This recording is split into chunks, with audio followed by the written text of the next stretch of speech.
Hello there, and welcome back to the SWTVC show live right here on YouTube, the live stream home of the SWTVC crew and the ongoing push for the existence, expansion, and success of the heritage scale of Star Wars collecting. I'm Evan, or as you may know me on Instagram, at Mile High Ground, and today I am joined by my SWTVC teammate. You know him, you love him. He's got the mustache for the ages. It is John, the Vintage Concepts. How you doing, man? Hello, good. How are you? Oh, good. Tired. It's a strange. It's one of these daylight savings. I forgot about that. We're doing a late stream. Thank you, everybody, for braving this time change that is wreaking havoc upon us all. Joining us to talk TVC tonight. Thank you. I mean, we should all be fine. We got a bonus hour of sleep last night, and yet, yes, something psychologically about it. We dragged a little bit. So, anyway, we are also joined today by another familiar face that is becoming a mainstay here. You know him. It is an incredible creator here on YouTube and Instagram. Toys Are the Way. Welcome. Hello there. hello. How you doing? Doing all right, man. It's the weekend, winding down, ready to talk about some TVC. Yeah, sounds good, man. Sounds good. Some folks watch football. Other people have social lives, and we're here. It's great. There was some baseball thing happening recently. I don't know. I heard my neighbors shouting about it last night. Oh, yeah, that's right. You're Dodgers won, dude. Yeah, I know. Oh, wow. Okay. All right. Good. From the people who brought you March Madness sports. Yeah. All right. Well, let's say hello to some folks here in the chat, and I see good old reliable Riley Bob has already chimed in. Thank you. Fun day talking toys with the boys. Any concerns of Hasbro collecting future at $20 a fig, or what is this 370? Or what this 375 push could result in. This is going to be a great stream because reading is tough for me right now. It's good. Riley Bob, that's a good question, man. I don't know. I know we talked about the price increase last live stream. That's in full effect right now. That's not fun. There is something we forgot to put on the outline, though, and there's going to be some sad news in a minute. Yep. But we already found out that Emily is moving on from the vintage collection team, from the Star Wars team at Hasbro. She's still at Hasbro, but moving on to something else. We don't know quite what yet. We know she worked on the Tron figures, which great. They look great, but it sucks to lose her from Star Wars. Yeah. She's done so many great things over the past few years that she's been on the team. Yep. So that is one loss. I don't know if it's to the other 375 stuff or to something else, but yeah. Yeah. I mean, lots of news this week. I guess we'll just kind of go there. So we lost Emily, and then we lost Ben Solo again without even knowing he was going to come back in the first place. And I could talk for hours about that, but that's not why we're here, other than bring me Ben Solo, #bring back Ben Solo. It's good. Every new piece of information that came out about that, I would just go, dude. If I was home, my wife would say, "Why are you swearing in the other room?" I said, "I'm just reading about this Ben Solo news. We were on the verge of greatness. We were this close." But yeah, I may or may not have just almost screamed multiple times. Yeah, as you said, every time news came out, it's like, and the script was done, and they were doing all this, and it was like, and everybody was stoked on it. Yeah. Come on, man. That's exactly. You know what? He's really gonna pull some weight in March Madness this year, then. Oh, yeah, dude, I hope so. If there's any good that comes from this, it's that March Madness is mad. Yes. Or you know what, Hasbro, if you're not cowards, put out a hunt for Ben Solo figure. Yes. Falls in your court. Throw down the gauntlet. Yes. And then we also learned that we now probably won't learn more about the origins of the Knights of Ren. So it's just, the hits keep on coming with the Acolyte stuff not moving forward in that era. But hopefully at some point we can get some publishing initiative or something more with characters like the Stranger, who we'll be talking about a little bit later here too. Really sad news too. We also said farewell to the great Drew Struzan. He passed away actually a little bit after our last stream, a couple days after that. So I just wanted to take a second and moment to zen this one, where the Phantom Menace poster is maybe one of my favorite things personally, just in general of media. Just it is. I know I talk crap about using this word, but this is iconic. I love this so much. So yep. No, it's great design. I love it.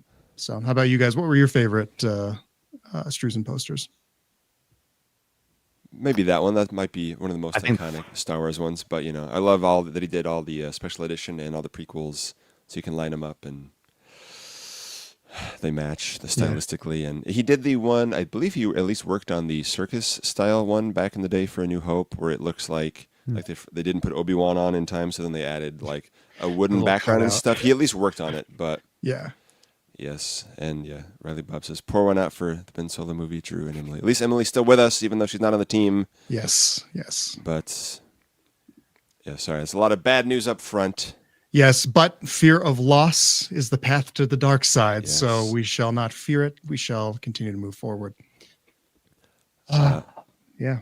Yes. Toys of the Way, I totally I cut you off. What was your favorite Drew Struzan poster? I said the Phantom Menace one. You said the Phantom Menace? Okay. Yeah. Perfect. Dude, such a good poster. I could look at it for hours. I could watch the movie for at least a couple hours too. So Yeah. I mean, yeah. Anything with Maul on it just looks good. oh, good. Well, then you're going to love something a little bit too. So Heck yeah.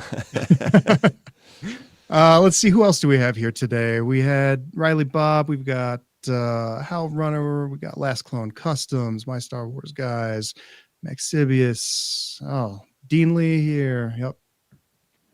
Big loss. Yeah. Big loss. We can hope that everything she brought to the team as the head of design, they'll carry forward. Just looking at things like figures from a couple years ago, Yeah. like perhaps that Maul, where it's like just the articulation on the legs, just the way that they were able to move things forward, and just the engineering where it is now is just so great that I hopefully. And again, we might talking about thigh cuts here in a little bit. We're really jumping the gun here, folks, but. I don't know. I just hope they keep everything that she's brought to the line and continue to move it forward. Same. So yeah, that's starting everything off just light, bright, and cheery. What a good time on a Sunday night.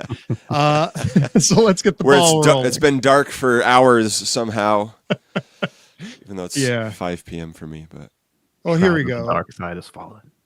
yes. Here's something for folks. There's a Halloween sale on Pulse. I think this is over tomorrow, correct? The 3rd. So yeah. So it's 25% off for premium members, 15% off for everyone else. I think. Depends on the item, and it depends when you look at the item and if you add it to your cart, or if you, I don't know. Go look for yourself. But for TVC, some of the army builders are a little bit cheaper. The Night Troopers set is 25% off, which means the extra Enoch is basically free. So I'm glad Tyler bought 30 of them at full price. But More Enochs. Yes, and we skipped it, but not really figuratively. But Visions came out this week as well, so that's something else that's at least positive, even though I have yet to watch any of it myself. But have you guys watched it yet? I did watch the Ronin follow-up, the second one of those, because I was really excited. Same. Did not disappoint. That was pretty rad, dude. Yeah. That was definitely a good opener, let's just say. Okay. Yeah. There's a bunch of things I was like, ooh, I want that figure. Ooh, I want that figure. And then I was like, no, that's never going to happen. But, it's very toyetic in an era where we don't get many toys. So that's all right. Dang. The Black Series has you covered in 4 years. Yes. Anyway. Yep. One way to let Hasbro know what we want is, of course, Last Figure Standing, which is going on right now. And it is down to 4 right now. We have Luthen Rail, Clea Markey, Baze Malbus, and last year's champion, Arlyle Schuss. And voting on the current round continues through Wednesday. Then the final round runs Saturday the 8th through Wednesday the 12th, with the winner revealed on November 15th. So go follow last.figure.standing on Instagram for more. Heck yeah, shout out. Sorry. And I believe they're doing live streams the next 2 Saturdays. Okay. So yeah, on Boss Cool. Bounty's channel. Yeah, that should be good. I'm excited. I'm curious to see how this all turns out. The character selection was not at all how I thought it was going to go. It's even on the top 12 is pretty surprising. Like with Clea making it, I'm glad to see her carry that momentum into the final 4 here. So it's pretty rad. Shout out to John Miko, Bantha Skull, Boss Bounty, those guys putting this together. It's no small feat to do these things. So yeah. As the calendar keeps getting closer to January, I'm just getting more and more nervous about March Madness again. But Yeah, that's a future us problem. Yes. But boy, oh boy, I've blinked, and last time I checked it was March, and now it's November, and I don't know where the time went. So, oh well. Yeah. But who did you guys pick? We could pick two for this round, I believe. I picked Luthen and Clea, new before redo, even though I want Arlisle as well. Yeah. I want Baze as well. I'm sorry. God forgive me, but it's a tough I one. went with Luthen and Baze, just because Baze has been on there, or like has been on so many fan polls for so long. I just want him done. Same thing with Luthen. He's been on there for a couple of years now. It's like, get them done. Yeah, those two have been in the top 10 for, I think, every last figure standing. I could be wrong. I think Baze didn't make it one year, but they've been in the top 10 for March Madness the past few years. They're some of the only ones that have not been made. Yeah. I think the only ones from the top 10 who haven't been made from 2023 and 2024, I believe. Yeah, our Chirrut is now turning 5. He just turned 5, man. I think, recently. So, and that's one where, he has the older style hip articulation at this point now. Yeah, and no photoreal. I don't think photoreal. Yeah, it's a good bummer. figure, But, though. yeah, still good. I wouldn't be sad if they, did a 2-pack to cost it out, and it was like Baze and Chirrut, and Chirrut's just got photoreal. That's the only update there, and that'd be cool. But I think I picked Luthen and Clea just to kind of bang the Andor drum, and to support the new blood in the fan polling here. Seeing Clea in there is cool. So. It's, we've seen a lot of the same names over and over again, so I was like, cool. It's something different. Yeah, but, definitely. That'd all be great. Yeah. So let's see. This takes us into the next segment here. We got mail calls. So a couple things, right? Yes. I think last time we talked, everything had hit pretty much, with the only outstanding pre-order being Darth Vader's TIE Advanced, which has since shipped from Pulse. You may be shocked to find I have not opened it yet. But have you guys opened this one yet? Of course. Wow. Nice. Oh, yes, you reviewed it. Of course. Of course. It's actually pretty rad. I like it a lot. Okay. Nice. Like, I wasn't necessarily jumping out of my seat when I was like, okay, we're getting another Darth Vader's TIE. Yeah. But it's definitely a worthy upgrade. It's just bigger. It looks more detailed, and I'm actually pretty happy to have it. Nice. Evan, have you opened yours yet or not? I cracked it open to get the carded figure out of there so I could starcase it up and get it in my carded collection. Because last year I had let my carded collection stack grow without putting them on the shelf, and then that took me days to put everything back up. So I'm trying to be proactive as things come in to get the carded figures on there so that I can actually enjoy them a little more. But yes. Well, as Riley Bob says, 3 things are tried and true: taxes, death, and John not opening figures and ships once received. That is definitely true. I did make some headway. You'll hear about that in a second. Yeah. And I wanted to go back real quick, if I can be a filthy Sixer for a second. Our friend Blitz Transmissions is here at Luthen and Clea all day from me. He is working on a Black Series Most Wanted poll coming up soon. So be sure to follow that. I'm a bad friend. I don't have any of that information right now, but it's coming up soon. We'll discuss it next time. I think you said December 1st is when that's going to be starting. Okay. A little birthday treat for me. There you go. But not a birthday treat was people discovered that the TIE Fighter advertised with this display ended up not having it on the final product.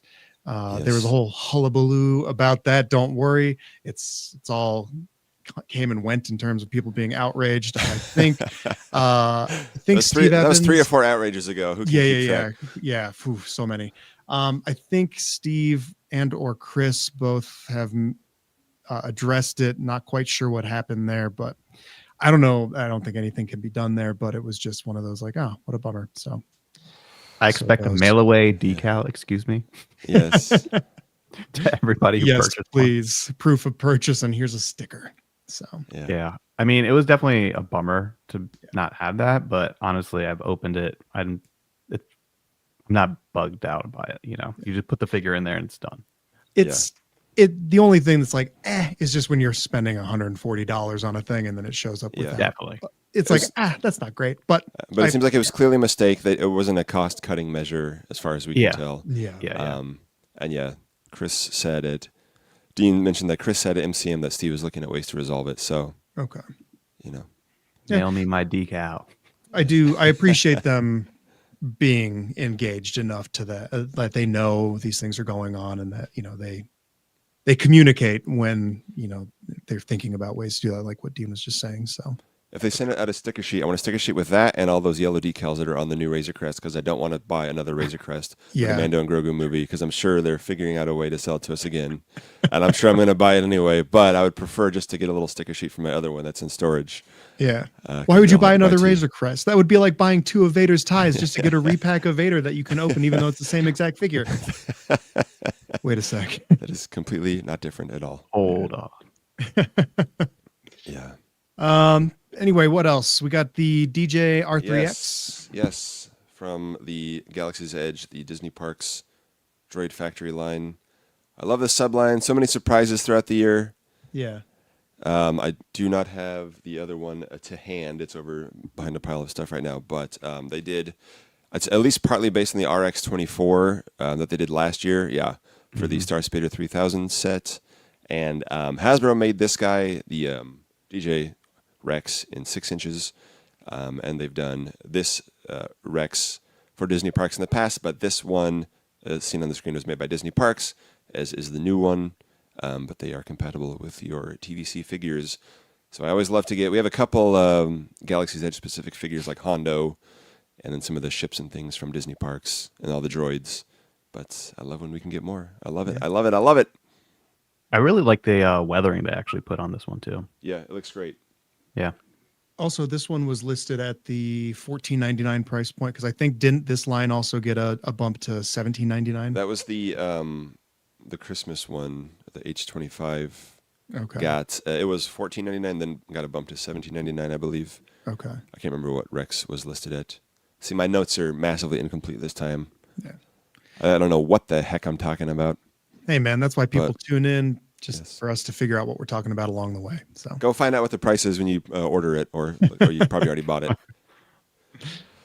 So yeah. But John, you also got something fun in. Finally, the hole in my heart can be filled thanks to Ben Mund, who sent me sweet, sweet Simaloo with an exclusive Revenge of the Sim call out there. Sweet, sweet Simaloo in carbonite. But it's my very own carbonite Simaloo. And that's so cool, man. I love that guy. I love it. And I asked how he made it, and he said the chest piece is from Kit Fisto. The head is a custom. He did a great article last year on Bantha Skull about his process for making these figures. And then at the back, you can screenshot that. But it's a very fun.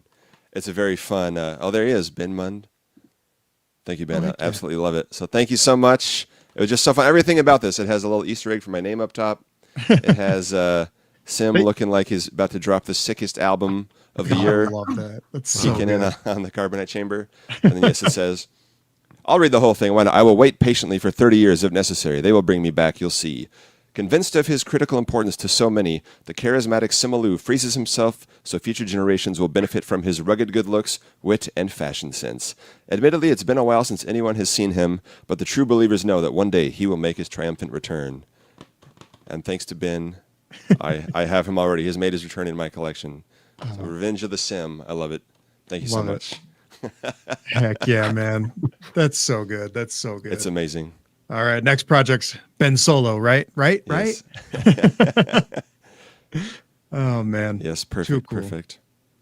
And then so John, you shockingly, I opened up some other stuff for once, if you can believe it, last night. No way. I know. Not everything. Where is it? Nothing I don't believe too big. it. It's in the other room. I swear to God. Oh yeah, it goes to a different school. It's in Canada right now. But the land speeder with Luke. I love all the accessories with that Luke.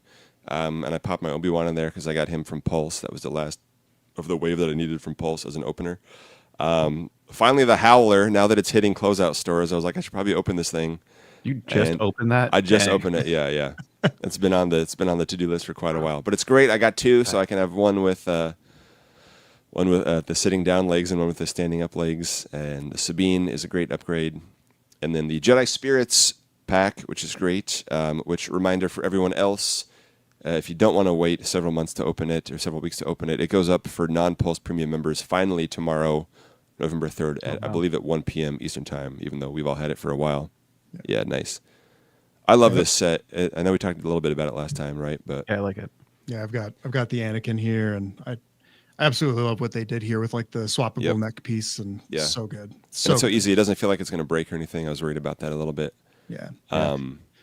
Also, this shows the importance of doing figures that go together at the same time, because my problem with the Ghosts previously, as we've said, like they did them all together in 98, then they did a realistic or like a living Anakin in 99, and they did Obi-Wan in 2004 and young Anakin in 2007, and they didn't really match up. You couldn't really display them. You could display them together, but they had soft goods or hard goods or whatever. But yeah, hard goods. What do you call them? I don't know. Plastic skirts or whatever. As Maxibia says, Emily nailed it. Absolutely. For sure. And then the last thing I opened up was the Cantina 4-pack, which I know is a little controversial, but it's just so charming. I love the citrus colors on all the cards, and it just screams 70s to me. So I think it was a lot of fun. The background was cool. Again, where am I going to put it? I don't know. That's the problem for after this stream. But yeah. And Evan, I believe you got some fun stuff as well, taking us out a little bit outside of TVC. I did. I just wanted to know what this was all about. I'm sure some of you maybe have seen this floating around. Blockies is some kind of Chinese figure model kit company. They call them model kits because they're snap together figures. They did a wave of Mandalorian blind box figures. Each one takes about 5 to 10 minutes to kind of put together. I had to import them because they don't sell them here in the States. However, I've been seeing more and more of the Transformers ones that same company does hit retail at like Walmart and whatnot. So it seems like those are starting to make their way over here a little bit after they debut over in Asia. The reason that I was curious about them is I wanted to know the scale. So these are at like a 4-inch scale. John, since I'll have both hands full, you can maybe put me on the single view. Yes. So obviously they are not something you could really scale well with TVC. They're interesting though. I had a blast putting them together. It's a little big for a stormtrooper. A little big for us. Yeah, it'll be the bigger Luke theory. Yes. God, that's a deep cut for the internet. But they did a 4-inch line of these little blind box ones. It's a box of 9 blind boxes, but each box has one of each, so you're not just going to double up on a ton of them. They're $5. They're $5 each. At Walmart, the Transformers ones are $5. The 6-inch ones are $12, like $11.50, $12. So it's interesting seeing those like Transformers ones on the shelf next to Hasbro offerings that are like $20 to $30 to $40 to $50 at comparable scales. Obviously, these are not super detailed. They're kind of cartoony. They're all cast in single color plastics, very minimal pieces that have any color printing on. They're simple. I'd recommend them if they do come to the States. If anybody wants to get them, they're kind of fun. They're far more fun than these Hero Masher things. I picked one up on clearance. Can you compare the two right now? I want to see. Yeah. So one thing I just want to say first is on this. So the shoulders are swivel on these, which sucks. The Hero Mashers. Yeah, the Hero Mashers or Hero Mixed Mixed Masher. So, my eyes are burning. Yeah. So.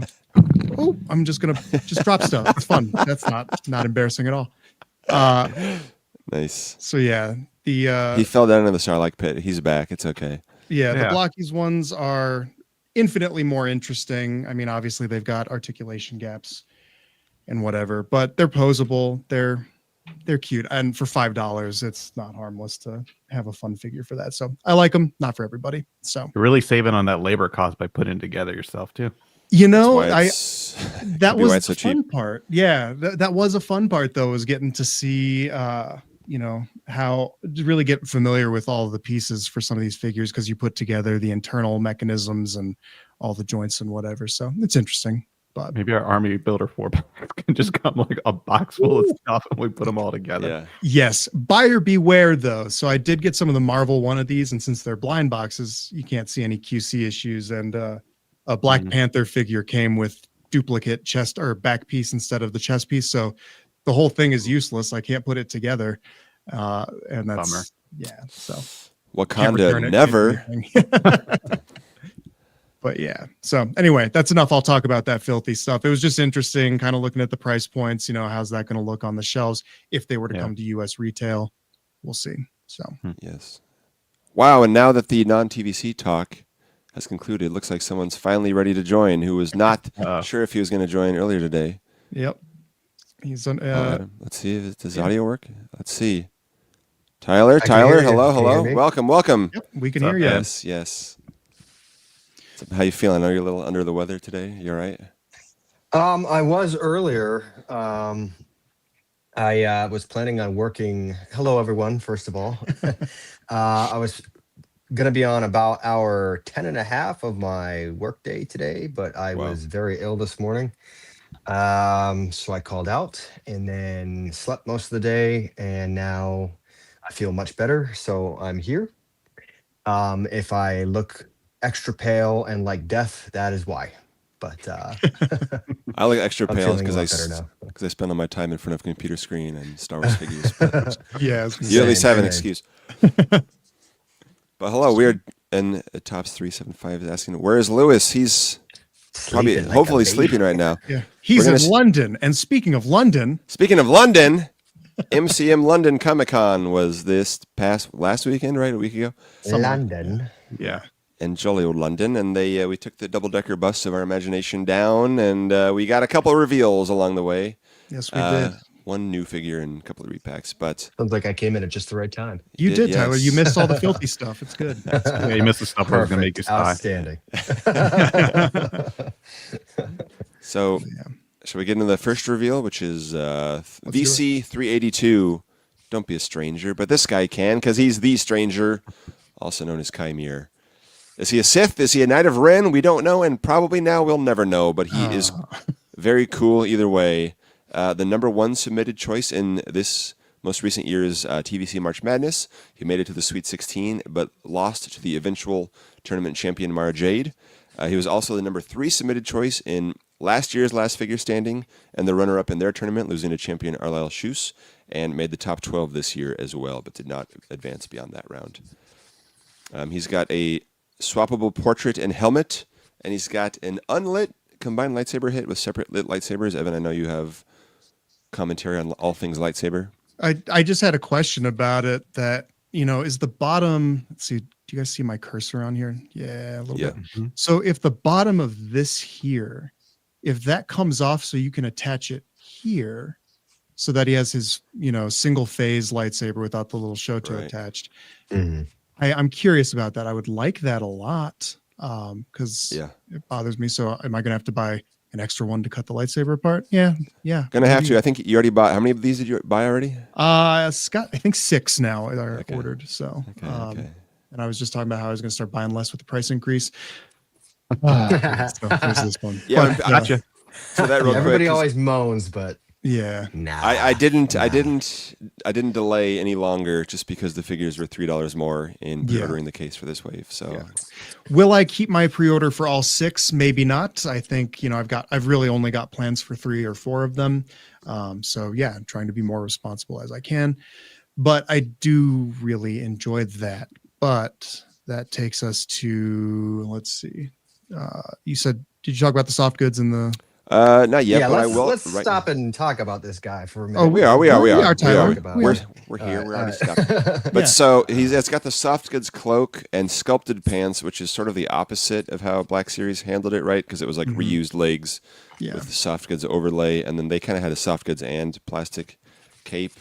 And do we want to talk about soft goods, or do we want to talk about the damn thigh cut? I mean, let's talk about soft goods first, because I'm curious.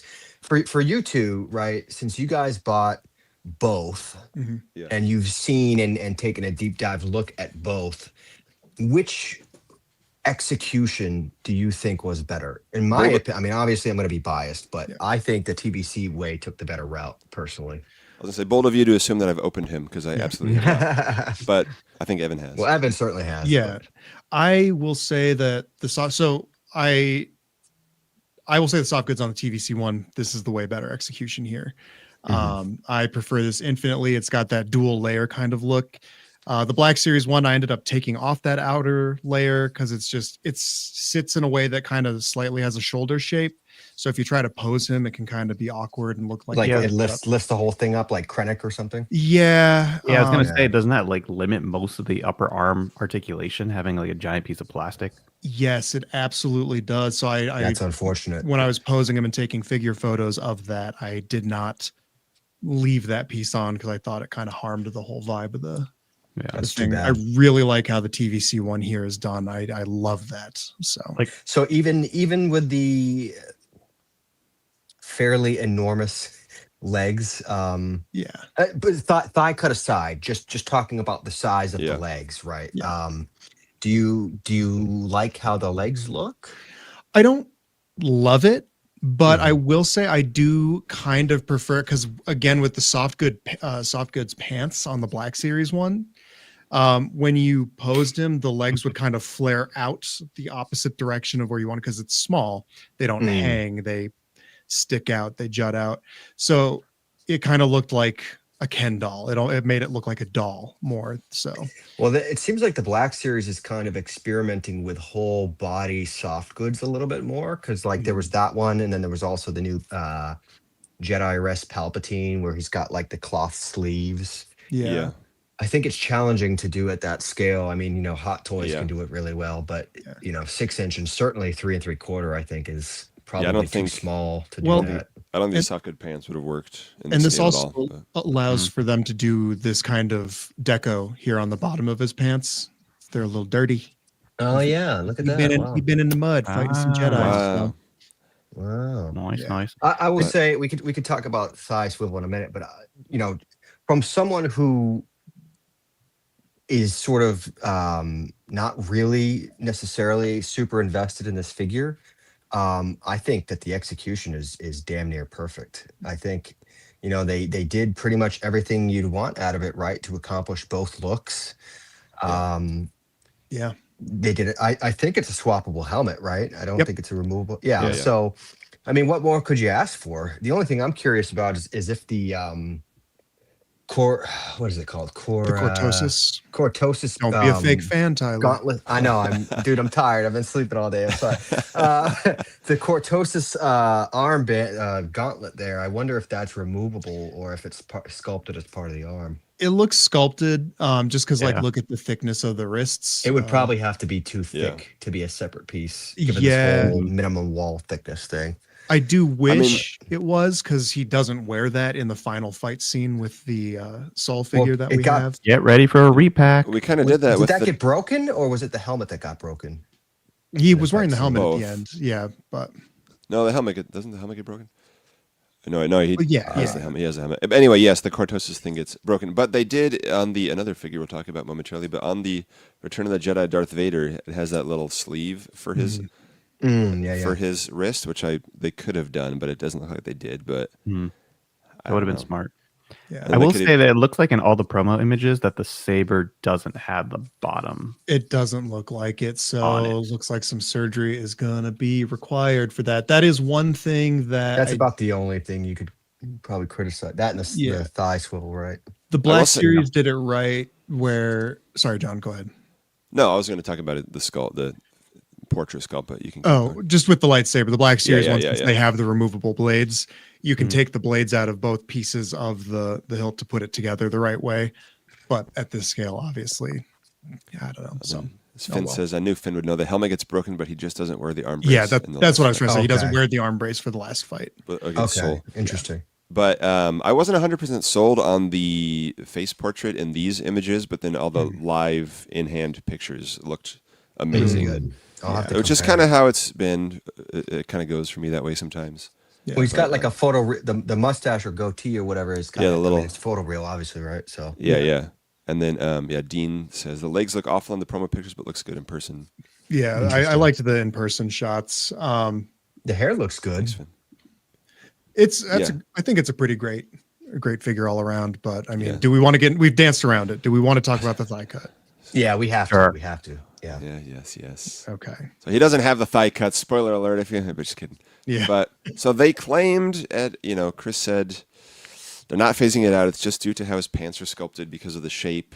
Again, I don't know. Is that true? Are they just saying that? I don't know. We've seen other characters with similar kind of MC Hammer pants, like Ahsoka and Boba from the Mandoverse. Let me grab those real quick, so I can. Yeah, and they had the thigh cut, but I think they were talking about how like just the shape of this, because those are more circular at the thigh, so they can do the thigh rotation. I don't know. I see that a thigh cut would definitely still work here. Yeah, I'm not sure what their entire reasoning was. If they just thought, aesthetically it looked nicer.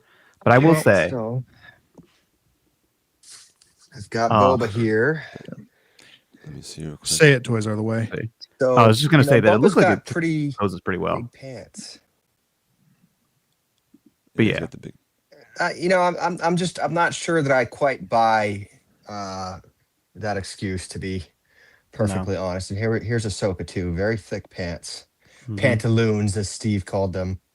And like the creases aren't lining up, but it doesn't bother me. Yeah, like that. Yeah. I don't know. I personally think that it was a cost cutting measure, and they just don't want to say that. That's my honest opinion. If as long as it doesn't really hinder the articulation on this particular figure, I don't know about how you guys feel about it. Maybe we could let it slide. But what I definitely don't want to see is a total elimination of the articulation point going forward on new figures. I definitely do not want that, especially on like troopers. I don't think I have a stormtrooper handy here, but like it's really important to be able to rotate the armor and thighs on certain figures. I agree. For aesthetic purposes. That subtle point of articulation is pretty important when I'm like posing a lot of these figures and getting them in certain stances. It's very key. For this one, it looks like it'll pose well. I'll have to obviously test it out once we all get it, but I agree with you, Tyler. They should 100% not be getting rid of that point articulation at all. I have to wonder if getting rid of that, thigh cut allowed them to put in like the separate hilt pieces, because it is a balancing thing. We know every little thing between deco and soft goods and articulate, it's all a cost. And a swappable helmet with, because we just went through that with Moff Gideon. And soft goods. Is his forearm reused from Joris though? His right forearm? Good question. I don't know. How much money did they save on a right forearm? Yeah, I don't know. So just with the leg thing though, toys of the way you were mentioning like posing. So trigger warning, Black Series here. I'm gonna go ahead and just do this real fast. So when you turn on a Black Series figure, like you turn the leg to kind of get the angle up, you can't bend the knee very far when it's that way, and then from the back you can see, because they angle the plastic of the knee. Oh yeah. When they make those deep angles on the knee, it looks like his leg is twisted and broken. That's a no-go. Yeah, I'm really sorry to put my little nerd grubby fingers on the screen. I hate doing that, but we're gonna do it a lot in this episode. It's all good. Some black gloves. No, I'm just kidding. Yeah, no, it was for purpose, but that's gonna be a no for me, dog. Yeah.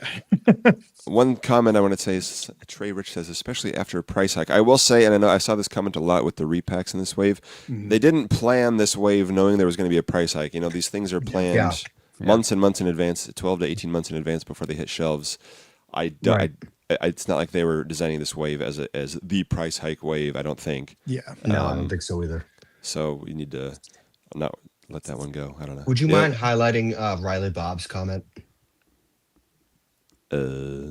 Yeah. The one that starts with, I think Steve acknowledged. I think Steve acknowledged, message received. Community let him know that's no bueno. So, well, let me just say this. It happened in the Black Series community. I think there was some pushback, perhaps not enough, because it seems like the lack of thigh cut is continuing. How long has it been now since Black Series did away with that, Evan? Like a year and a half, 2. So by now, last year. So what I'm saying is by now, I was going to say, wasn't the first figure they got seen we should have seen that articulation return by now if they were going to react to backlash. Well, now they got toes, so. Right? Well, yeah, no, you get what I'm saying. Again, at one figure has toes. It was a big reason why I was less and less interested in a lot of the Black Series Jedi when they took away that point of articulation, because it does really limit and aesthetically kind of harm how like troopers and Jedi and stuff kind of pose and look. Right. To me, so I didn't love that they took that away for Black Series. What I'm getting at here is I don't think that we can just take their word for it that they said they hear us. Mm-hmm. I think the community, if this point of articulation is valuable to you, I think you need to overwhelmingly reject the lack of that articulation. I think you need to be loud. I think you need to spam it everywhere, because that is the only way they're going to listen, is if the backlash is just overwhelming. It can't be onesies and twosies here and there. You got to be really loud about this sort of thing, or they're just going to press forward with it, and that's going to be that. And I, for be one, loud but do constructive. not want Yeah. that. Yes. Yeah. I mean, I'm not saying to be mean or like a jerk or anything, but what I am saying is they've got to hear the noise about this. They just have to. Yeah. You know? And We've done it before with like the helmet stuff. Mhm. You know, Yeah, Sabine's helmet. If we look towards for some potential sign of good things to come, is that Padme still has the thigh swivel in the same wave. Yeah. Yes. So if you know, it's just if we start seeing more and more characters that need thigh swivel not getting thigh swivel, then I'll be very concerned, because this is one of my most wanted figures, just full stop. And I'm so thrilled that we're getting it. But it would be a lie to say if I wasn't really gutted when I saw that this didn't have thigh cut. That was really a huge bummer. Yeah. I think I can live with it here, because just looking at a lot of this, the posability there, that's got a very deep knee articulation. So even though it's got an angled knee cut on his thigh piece, I think the posing can maybe get away with some of that. And then when he's got his soft goods on, it'll kind of cover up some of the ugliness. Yeah. But I am very bummed about that. But I can live with it if it's just this once. I think I can live with it too. Considering the new price increase to $20 or $19.99, whatever. I'm going to round it off and say $20, right? People are kind of expecting there not to be any shortcuts anymore. What I will say is, and this is just me speaking, but I think I would wager that I'm right on this for the overall community. I think it's more important to retain articulation points and cut corners here and there if necessary on paint apps, rather than cut articulation and keep paint apps, because people can add details with a paintbrush if they absolutely have to, but you can't add articulation. We can't do that. So, and we've seen that like with Hu Yang and stuff, where they got rid of a lot of it. right. But I don't want any cutbacks. But I don't want any. So, I don't you know, want I know. I hear what you're saying. Yeah, Pick your I know. poison, Yeah. sort of thing. Yeah. Right. But and and yeah. as we said before, like together, to be honest, at this point. yeah. To save on. Well, have I got a line of Get a figures for little you? bit. Yeah, Flockie's that bad boy, dude. But and yeah, for people saying that like, oh, I expect this and that at $20, it's like it's not. The price isn't going up because we're getting more stuff. The price is going up for 18,000 other reasons. But expect the status quo, I would say, and you know exactly. So, Expect. however, I think, see all these people talking about all these expectations that they have now that the line is $20, and I think that people are magically expecting that we're going to get all this new stuff. We're going to get more accessories and this and that, and I got to be honest with you guys. I don't think that's what's going to happen. I think what's going to happen is it's going to maintain the status quo. Now, one thing I would like to talk about briefly, if we can, is TBS including the new lightsaber swoosh effects and the possibility of something like that for PVC, or maybe like alternate hands or alternate portraits. I do bring up alternate hands later in my notes. Okay, let's talk about it then. Yeah. I didn't get a copy of the outline because I was the very last. But it's relevant because all of the new Black Series figures have it. But right. I will say, it's cool. In and of itself, this figure I think looks great. I think the fact that he has all these soft goods, swappable portrait, additional lightsaber accessories, even if it maybe not be 100% of everything that he needs to go along with him, I think he has a lot of great stuff, and it's a great, looks like an awesome figure. So I'm over the moon for it. I'm stoked. Yeah. I think it's a really, really good looking figure, and I can't wait to pose it next to Darth Plagueis in my collection. Yeah, I agree. Yeah, I was going to say the awesome, soft goods are really just a win here. I think it Yeah. really helped make this figure look good. Yeah. Especially when you compare it to the Black Series version. 100%. Yeah. 100%. Absolutely. It's always a little win for us when, number one, we get the same figure that the Black Series gets, because we don't always. There are many, many, many, many dozens of missing figures. But number two, for ours to come out slightly better in execution is like, And because so the Black Series one does have thigh swivel, even though they phased that joint out. But that's because they reused legs from something that was from before. Interesting. And they still, and a lot of the other figures in this wave are doing that as well. Like I think someone pointed out, but a lot of them are using Soul's legs. So the Kyle Katarn uses Soul's legs, I think. I'm not sure if the others means, do, but in theory, we could also get a Kyle Katarn if we already have the legs made. So that's cool. That's good for us. New tooling from new media is beneficial to other things as well. So can you highlight Natron 1973's comment real quick? Because this is an interesting. Yeah. So this is bold. I just want to talk about this real quick because Steve ran a poll the other day in his story where he gave 4 options, and they were like, help me remember. They were like cheaper and less detail. One of the options was like slightly more expensive and more detail, and then the final one was like even more expensive but more detail. And surprisingly, most people voted for that, which is really interesting to me, because every time they do price increases, everybody across the community starts moaning and whining. Whenever there's a Haslab, any Haslab, people are like, this is overpriced, it's $100 and $150 too much, but yet the Haslab still gets backed, right? So I think it's really interesting, the disconnect between what people say and what people do. Because you guys just voted for even more expensive as long as I'm going to get my articulation and paint, it's but then what do you that's do just on the what next people say, so it's like, when things necessitate another price hike in 3 years, and it's like, okay guys, do you want less, or do you want to pay $30 for all the stuff that you have now? It's just right. yeah. I mean, don't get me wrong. I don't love price increases more than anybody else, especially as an army builder, and the quantities I'm buying. $3 more per figure really adds up. Believe me. I just think it's interesting that people are like, if I got to pay even more, then I'll pay even more. That's what people are voting for. So it's interesting. Yeah, I'd like to not pay more than I have to. I'm good. I'm just simply commenting on it's worth talking the trend. About. But it also may be a good idea for somebody right now, and then come 3 months later or 5 months down the road, the same person might be like, "Oh, what stuff's going on right now? I don't think I can afford that right now." Yeah. Yes, I don't know, man. and because it's like $5 itself doesn't add up. Like it's $5 is $5, but $5 times 8. You're now talking. Yeah, exactly. That's also the idea of like one figure that's really, really articulated and detailed.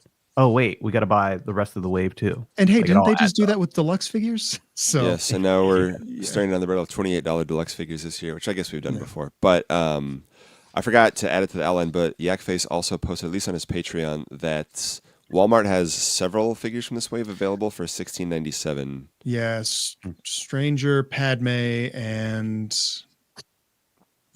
Vader, maybe. I think so. We can guess all 5, and it's one of them is not there, but for sure. But yeah, so it's interesting because I know, Tyler, you just posted those videos of, obviously at most if not all Walmarts, the price in store is $19.97 or $19.99, whatever they always. Dude, looking at that SM33 in Black Series for like, what was it, like almost $40? It's 40, yeah. Oh, yeah. I was like, oh my God. Yeah, I laughed. Someone posted about Lando today that he survived 2 price hikes and still there, because that was a 2021. That was September 2021 that figure hit pegs. And if he's not selling at 13, he's definitely going to sell at 20. Something went horribly wrong that figure somehow managed to dodge any and all clearance efforts, whereas then you'll see newer figures from newer waves over the past couple of years. Something went wrong. Someone didn't do the right thing on that. The figure that just won't die and go away. My God. He's like the Emperor. He just keeps coming back. Somehow Lando returned. But so somehow Walmart's prices, the lower price returned on Walmart.com. Somehow, so go check that out if you want to pre-order some of these figures for $3 cheaper than everywhere else. But again, I don't know how that works out. Or it's nice to see, but Jones Boys 79 says Walmart now only has Padme at 16. They're all updated to 19. So I knew it was too good to be true. Nothing anyway lasts forever. So. But speaking of good. Speaking of Palpatine's return and good and the returning of another figure, VC385, Darth Vader Emperor's Wrath, who I have an exclusive sneak peek at right here. Wow. But it's a repack, of course, from the Journey of Anakin Skywalker set from earlier this year. Still waiting on the Revenge of the Sith Anakin from that set, but more on that in a bit. It's got the new card back, which is sick as hell, in my opinion. It is. It is very cool card. Because there was an Emperor's Wrath Vader in TVC in 2012, but it was the alt card, him pointing, which is also a great card. I wish they had saved it for just a generic Return of the Jedi Vader, but I love that they use this image. So it is cool. It is, they have not every single 3-pack figure gets its own carded release, but many of them do. A lot of them do. So it was kind of inevitable at some point, but. Yeah, I don't know. We already have this figure, so I like it, but I wasn't sure, to be honest, how this was going to do because I didn't feel like it was the most necessary repack, to be honest. But the card back is really, really good looking, and I think that makes it very attractive for carded collectors. But didn't it sell out somewhere like Pulse or something? Yeah, Europe, Pulse. UK, Pulse Europe. Yeah, okay. It's very big. That's not quite the same as market. Pulse. That's not quite the same as US Pulse. Very different quantities, I'm sure. Yeah, but the presentation's cool, so I don't have anything against this. It's a smart repack, even though it's very recent. That's maybe the only thing working against it. And we always, Steve, we always need Vader and Maul, spoiler alert, characters like that in the line to bring fans in. Whether I mean, at the end of the day, it's a good figure and it's a good really card. So that's the thing is, I'm not sure that I would call this a smart repack. I would say it's smarter than something with swivel hips for sure. Yeah. It's not a bad figure though. It's not like an objectively offensive figure, like to my eyes. You know what I mean? Like something with swivel hips would be. I think maybe it was a little soon to repack this, but maybe it has to do with like when the factory is like producing these, it might have something to do with that. And the single carded Anakin version of Anakin from this set without the cape and everything, that was about a year ago this time. So it's like, I don't know. Yeah. It's I forgot how long ago it was, man. And it's Vader. He's cool. I mean, yeah. And then you can't really be upsetting about more like lightning effects if you just need more of those. And the card back is put red. him on Luke. Yeah. So I'm not upset about it at all. Baymax 77 says it's currently sold out on Walmart US. Wow. Dang. Nice. Yeah. That's impressive. Yeah. Okay. I guess it's selling better than I thought it would. I don't know. Maybe I'm just messed up here. I'm just wrong. But yeah, I think it's all right. But I've been wrong before. But a lot of the stuff we've said can probably be said about the very next figure in this wave as well. If we're ready to segue into that, let's do it. It's a VC 201 Maul on a shiny new Maul Shadow Lord card, which again could be described as sick as hell. Yeah, it is. It is. Yeah, that's rad. It's awesome. It's just awesome, rad, dude. Because the last one was when they were kind of doing like realistic interpretations of animated characters. And they have since just fully gone animated, which I think is probably the right move maybe at this point. Anyway, it's a repack of the 2021 figure, which we all kind of guessed when we saw Maul would be wearing this outfit again in the upcoming animated series. Maul Shadow Lord coming out at some point next year. We still have not seen a trailer. Release date. No public trailer. The only like public information on this is from another convention. I think Comic-Con. I was at Celebration when they revealed the trailer. Did they put that online? I don't think so. Right? I think it leaked. So the only thing we officially know about this show is what's on the back here. After the events of the Clone Wars, Maul plots to rebuild his criminal syndicate on a planet untouched by the Empire. Yes. So that's some of that. That's some of the first public information we had on this show. I will say the trailer is pretty cool. So the trailer was awesome. I'm so stoked. It's got Marok, Tyler. I hope I pronounced that right. Yeah, it is correct. It's got Maul training what looks like a Jedi, a Twi'lek Padawan with red skin and with at least pinkish skin. But yes, Yeah. so it's kind of like are they Talon-esque. interpreting some of George's ideas for Talon and stuff? yeah. What do you got Real there, quick, Tyler? can I jump in and just share this? This is a custom Oh wow! Oh wow! Ooh, nice. Marok. Wow! Sick. I'm pretty sure I got this from a guy named TVC Jedi on Instagram. I think that's the correct. If I'm not, forgive me, and I'll correct myself in the comments or something. Yeah, pretty good. What I love about Marok's inclusion in this show is that this will be his third media appearance. Yeah. And We because still he don't was have in a figure. obviously Ahsoka, and then he was briefly in Tales of the Empire, Mm-hmm. and then he is going to be fighting Maul in this show. So I think my hypothesis is that Maul is going to kill him, and then his armor or whatever gets reanimated by Morgan later on as the fart cloud that everybody calls him. But he was actually an Inquisitor at one point, as we can see. He was a real person or whatever. I bet Morgan might show up too because they have the animation model from Tales of the Empire too. Yeah, possibly. Yeah. Not for nothing. I hope that they'll. I was just gonna say, I hope that they'll.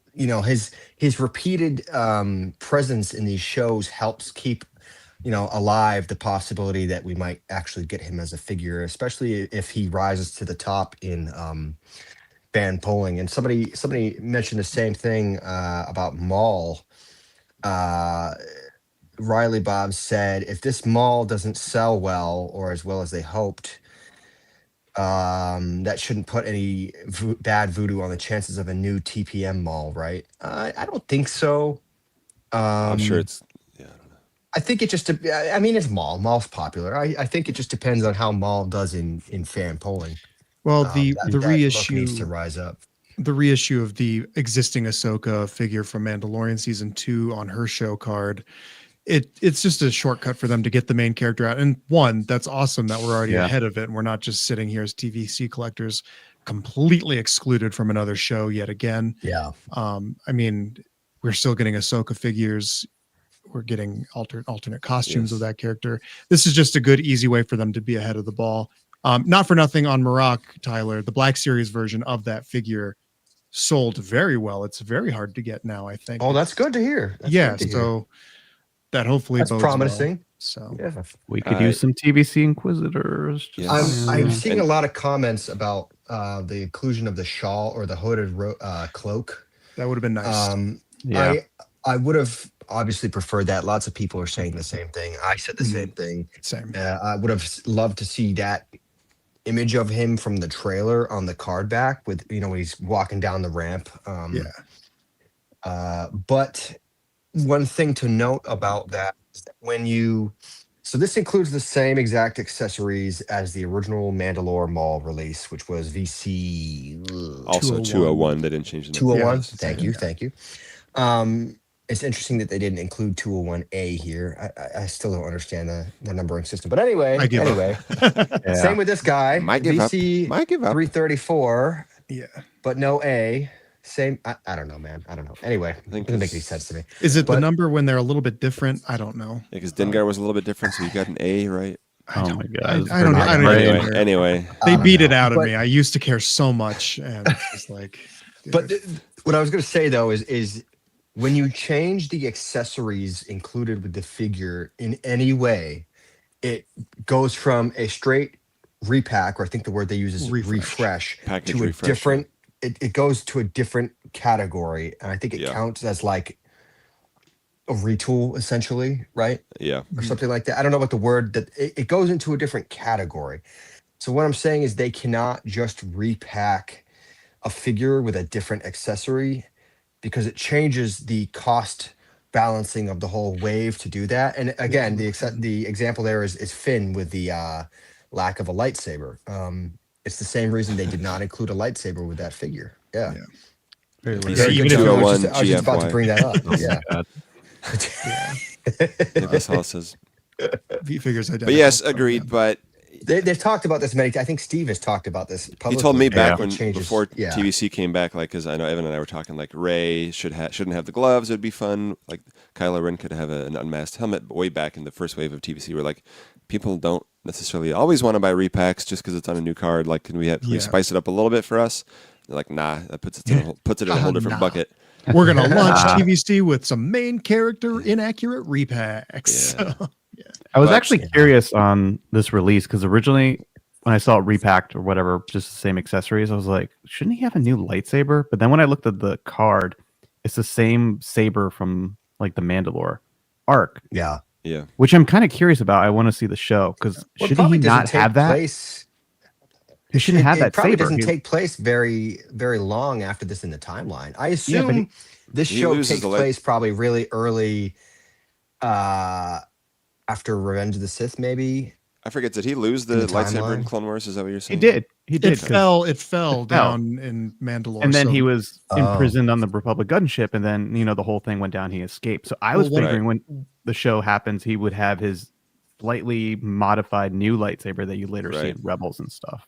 But what if if that's a early episode is him going to Mandalore to retrieve his lightsaber? So or Rook Cass gets it for him, or hold my beer, guys. I got to go get my saber. It's a nod to Kenobi dropped his, and I was going to say these things have happened before. Well, and Obi-Wan dropped his in episode 1 down the shaft after when Darth Maul kicked it down, and then he got an identical one after he that. Rebuilt an identical one. And then he rebuilt a different one later. Yeah. Okay, so there's precedent for this. Yeah. But there's a reason too, so you don't have to complain and be like, he should have a different lightsaber or something. Unless they Photoshop the image to be. Don't you dare. I do want to say too that this figure, even though yes, it's 4 years old now. Dude, I love this figure. I think it's a great figure. I only need one just for the card refresh, but dude, there's worse figures to repack. It's good to have a really cool Maul out there. It's good to have the main character, the titular character of a show out around the time it's airing, and a really great figure of it to boot. So Lucasfilm is avoiding naming shows after multiple characters after the Bad Batch fiasco. So now if we ask for the title character, we only need one. So if the show was just called Shadow Lords, we'd be like, oh no. But this figure rocks, man. It's so good. It's great. And we chatted with good. Is it Sarah Reynolds? We did sculptor interview because she sculpted this bad boy, and dude. And I remember he was 3 per case in that wave, which right before Lando, and then I forget. Oh yeah, the Ahsoka that was with him, that paired with him, has been released, like we said, in that Order 66 pack. But anyway, that rounds out this wave, which also includes Shakti and Padme, previously revealed. And the case assortment, which we found out as it was going live, was two of each of the new figures and 1 each of the repacks, which I love. That's perfect. As a card collector, perfect for me. It's really perfect. If the case arrives in good condition. But there are no army builders in this wave, which is not... I think the Ponda Baba wave also didn't have an army builder. That was a fan channel wave, but... A lot of them lately have been having army builders. Maybe they were giving Tyler a break on the wallet for a minute. But you can army build that Vader if you really want. That is true. We are staring down the barrel. That'd be like having a bag of Enox. So. We're staring down the barrel of Battle of Geonosis, though, so I have a feeling this is just a brief respite on the army builder front. That is true. That is true. This is a pretty sick wave, though, if you look at it. Like, considering those are repack figures, they're good figures and recognizable characters. And look at the likenesses on those. Like Shakti looks incredible. Padme, wow. Stranger is awesome. The paint apps on Shakti are holy cow, man. The paint apps and the soft goods. Yeah, that Maul portrait is still probably one of the best to ever be done. Yeah. It's a strong wave for the most part. I was a little worried about Vader, but he seems to be doing fine. So he's down there having fun. Look at him.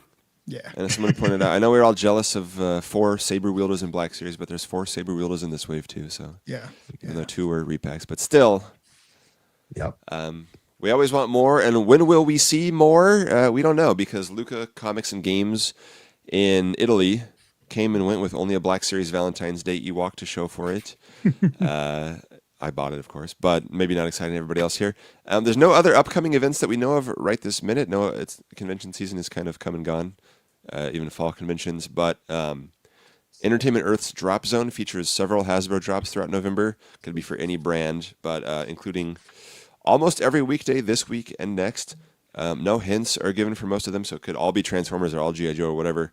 But the one on Wednesday, November 12th, has people's eyebrows raising because it's listed as a playset. I don't think that could apply to most other Hasbro brands, as far as I know. So we might get something on November 12th. A little Geonosis action, last maybe. Who knows? year, And we have. Go ahead, John. And Lucasfilm usually does something like Gift the Galaxy weekly reveal events this year, leading up to the holiday season, before, during, and after the holiday season. That's how we got, I believe, the Anakin 3-pack and the Heir to the Empire 3-pack. Yes, revealed. So that's what I was just gonna say. That we might get something as a super cool, unexpected surprise like that. That was like, dude. Reveal of the year for me last year, and it was like the end of the year. We were like, we've pretty much seen everything for the year, and then they were like, gotcha. Like, that was so awesome. So I would love to see something totally unexpected and a really cool surprise like that for Gift the Galaxy. We'll see. Steve has publicly said that he acknowledged that was a big surprise for the community, and it was very well received, because it was just completely out of left field. So he likes to do stuff like that. So I could see something up their sleeve like that, but we'll see. And I'll see that Yakface did add a Gift the Galaxy outline. So that's the most official outline, a little design on his Amazon page. I think that's the only thing we've seen of that. So no official word yet, but hopefully there's some fun stuff in there. Get some Ben Solo socks. That's all you get. Yeah. I did order a sweatshirt for the holiday season. That's a Good Boy Ben sweater. Nice, cozy. I'll wear it on the next stream. So yes, Jeff Russell pointed out. You missed Halloween, Evan. I know it didn't show up yet. So Tyler Riley Bob asked the question. We're all wondering: did you hand out Enix for Halloween this year? I should have. We handed out full-size candy bars this year, like that one house in Hocus Pocus. Those full-size candy really bars look a lot like here, a snow trooper. I will say this amazing 12-year-old showed up at my door and was wearing a Mandalorian handmade costume. Awesome. And it wasn't silver, it was like all black and had like a slightly different bandolier. And I was like, oh wow, yo, that's amazing. And he's like, oh, thanks. It took forever to make. And I was like, I bet it did, dude. It looks really good. I hope you gave him extra candy for his effort. I did. Him and his whole squad were cool. And you said, I was like, you guys are great. Keep that helmet on before you eat this candy. Don't let anybody see your face, for the love of God. That's true. I don't want to go there. I didn't know if we have battling tribes going on. So yeah. I did not see, to my memory, a single Star Wars costume, unfortunately, this year. Oof. Saw a couple of Marios. Apparently, Mario's big this year, because John Miko dressed up as Mario as well. Is there some kind of like big Mario thing going on this year that I missed? They have a movie. I think that's a perennial favorite. There was a lot of walked around the neighborhood. I saw a father and son. It was Obi-Wan with a little Darth Vader was the kid. Oh, that's cool. Mando with Vader. There was a lot of K-pop Demon Hunters. Seems to be very big this year with the kids, but I don't know. How do we reach these kids? I'll say one thing that James Andrews has commented many times.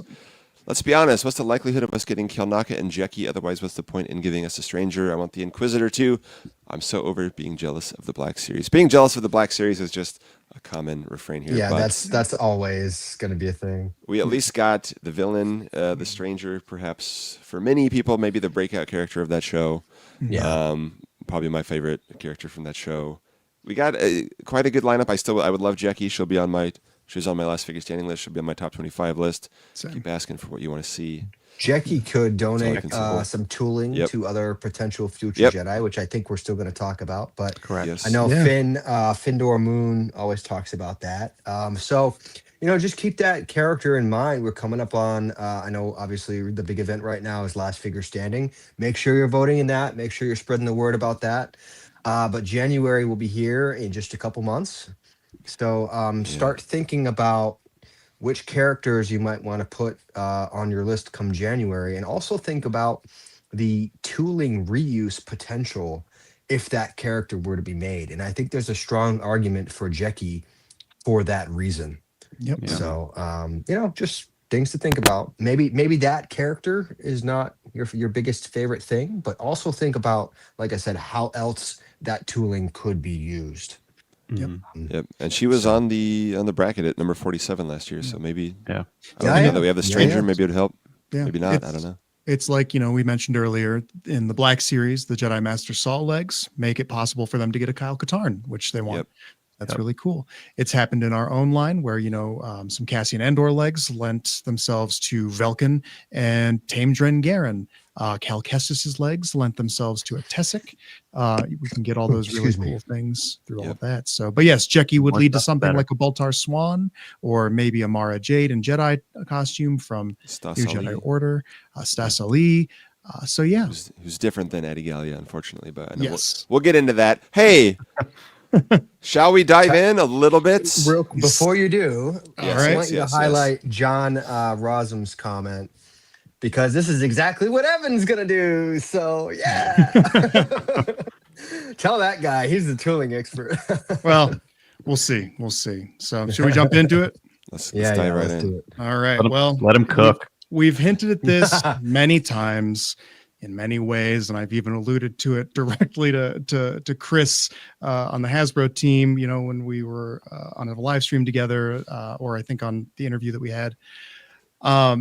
Jedi tooling. We've danced around it, things that are possible, that modern definitive lightsaber wielding things. So here we go. It's a Looney Tunics.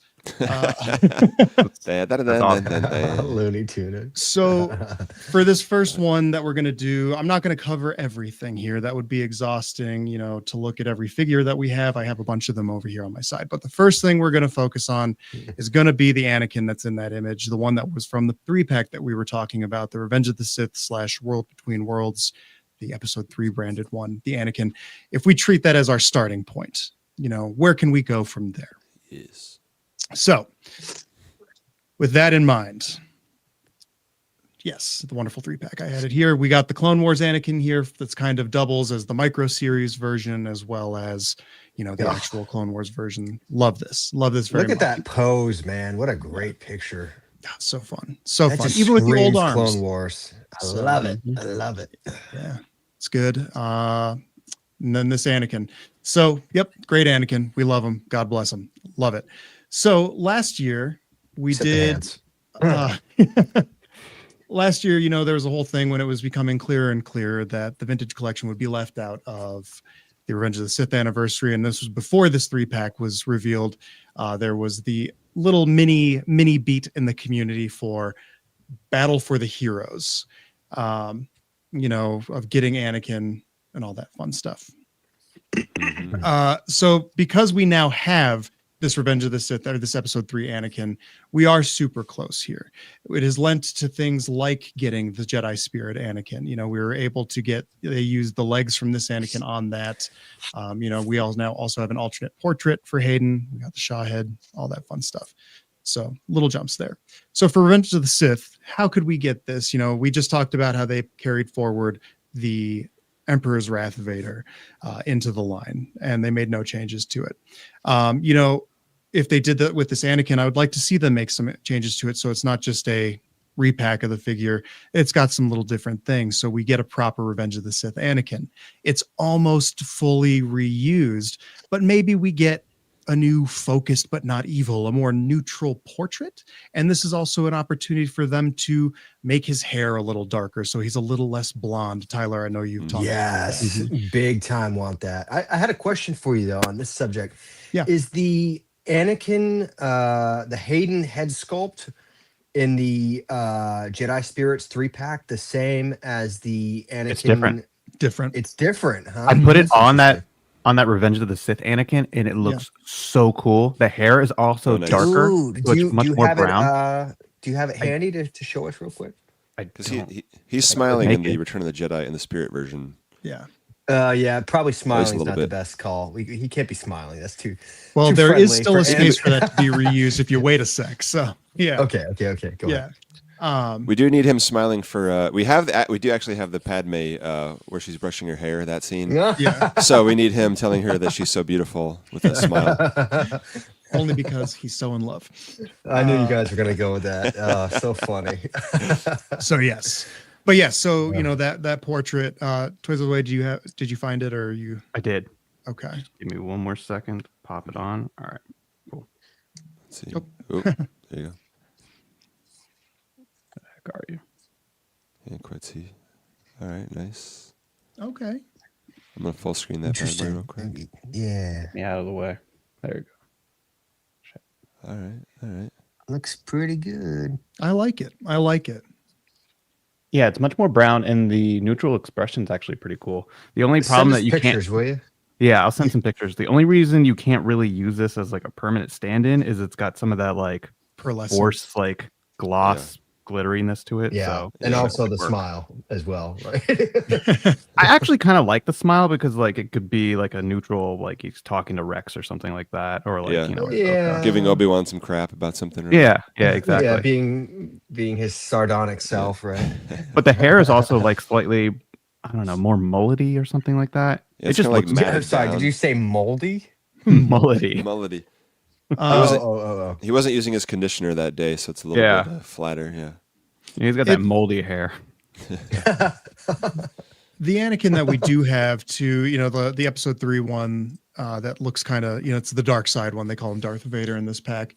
The promo photo is not super great. So in hand, it's different. But if they maybe just did a different photo real print on that face, the sculpt is there as kind of a neutral sort of thing. And if the eyes aren't so dark, with the circles and bags around it, he might look more neutral, and that's cool. Yep.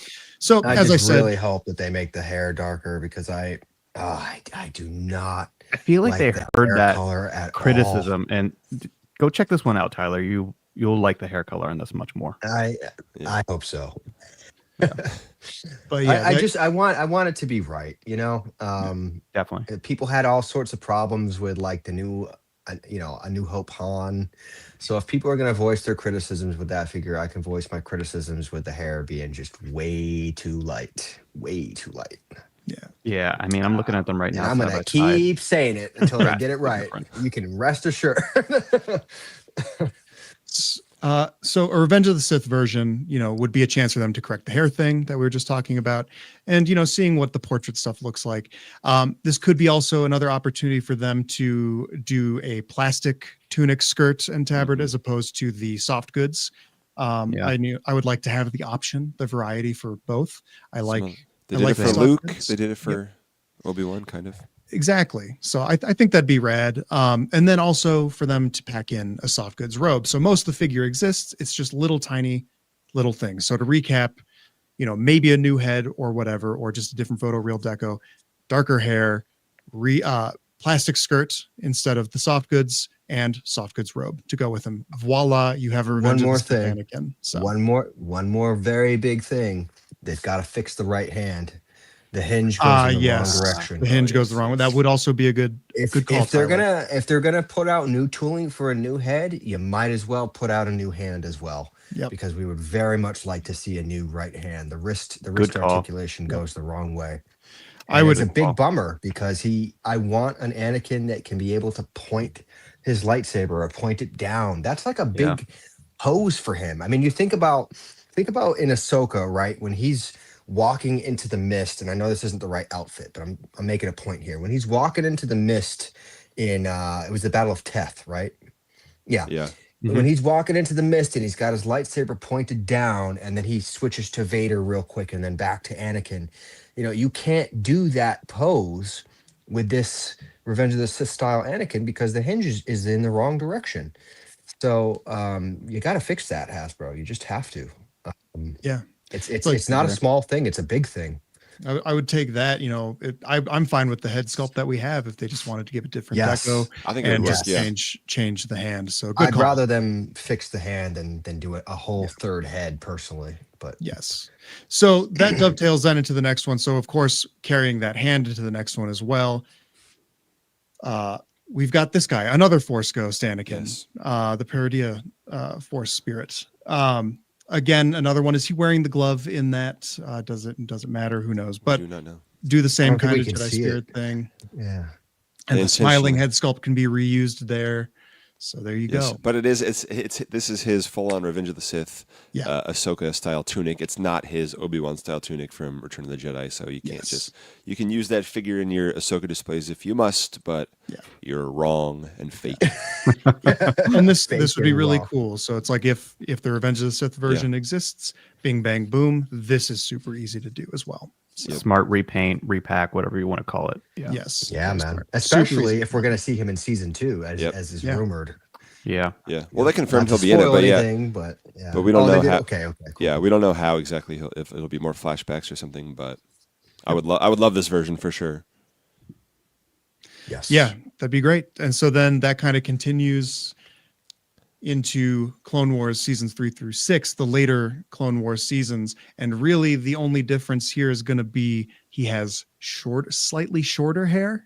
If they needed to do, because the hair is sculpted as a separate piece. So if they did a shorter hair piece to do here.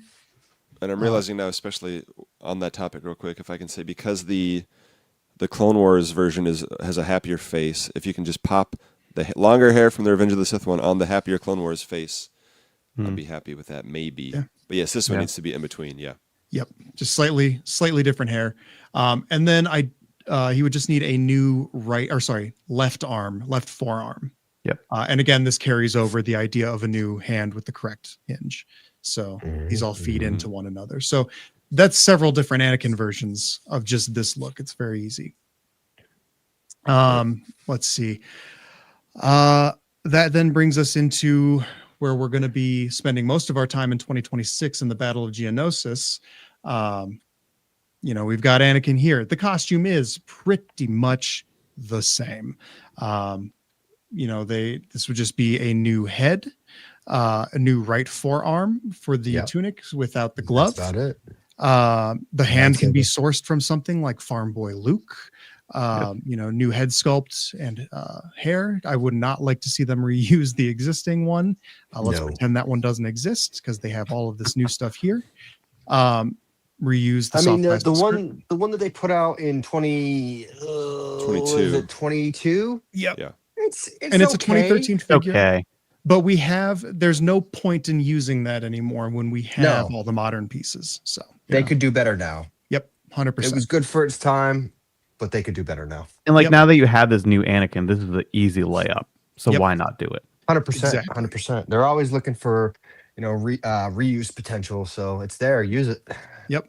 And speaking of reuse, they could reuse the lightsaber hilt, lit and unlit from the Haslab Sacy tin. Rest in peace, because that is accurate to the lightsaber that he uses in the arena and his duel with Count Dooku. And correct me as a lightsaber expert, his blue one, the Obi-Wan uses, that Anakin uses against Dooku, that's the same as Shakti's lightsaber. Yes, it is. So the lightsabers pretty much exist. And we already real quick before we move on, make sure you put this guy in your top 25s if you want. This guy to come back from the dead. Yes. It's important to demonstrate the demand and stuff like that. So don't forget about him. I had him on my last figure standing list. Same. And so, I forgot. But they got to be doing Attack of the Clones Anakin for Battle of Geonosis, right? You'd think they'd be crazy not to, but they would be crazy not to. That'd be as crazy as doing a whole Return to Tatooine thing without C-3PO, so who knows? So it's another one that's almost full reuse. All of these are tons of reuse here just to get all those little differences of Anakin Skywalker, the chosen one. It's cool. And we also have, if they did the Attack of the Clones version and the head sculpt there, bing, bang, boom, we can jump to the Clone Wars micro series again. Yeah. Because we would then need, let's see, what do I have written down here? It's reuse the legs, reuse the left hand, just the hand, not the arm. Reuse the, Attack of the Clones head and hair that we just proposed. Reuse a Ventress lightsaber for that. Pack that in with his regular lightsaber. His upper arms here could be used from the Stranger. Maybe. Yep. Yeah. My notes. And same with the, or not same with. You would need to then tool up a new right forearm for his mechanical hand. There. So that's also very close. New toy obviously needed. So very cool. Very close to that. Who else do I have in here next? I think that's the Jedi. Anakin. the Anakin of it all. So that's what 1, 2, 3, 4, 5 different Anakins that we could get with just one that we have as a starting point. And I wanted to say, we talked about it as well, but they could do. I know it controversial, but everybody's excited about the spirits right now. But they could do hologram versions of these Anakins if they wanted to, because he frequently does appear in hologram form throughout the Clone Wars and even in Revenge of the Sith when he's talking to Sidious. Pack it with something else. Maybe don't do an entire wave. Don't do an entire subline of $40 holograms like he did for Black Series, but it's possible. It's just another possibility that I would personally like to see. I might be the only one, but just throwing that out. I think it would be cool. I like that translucent plastic that they use and stuff like that. Yep. Yeah. So Evan, did you mention that the torso could maybe be used from Chimera as well for that Anakin? They look very similar.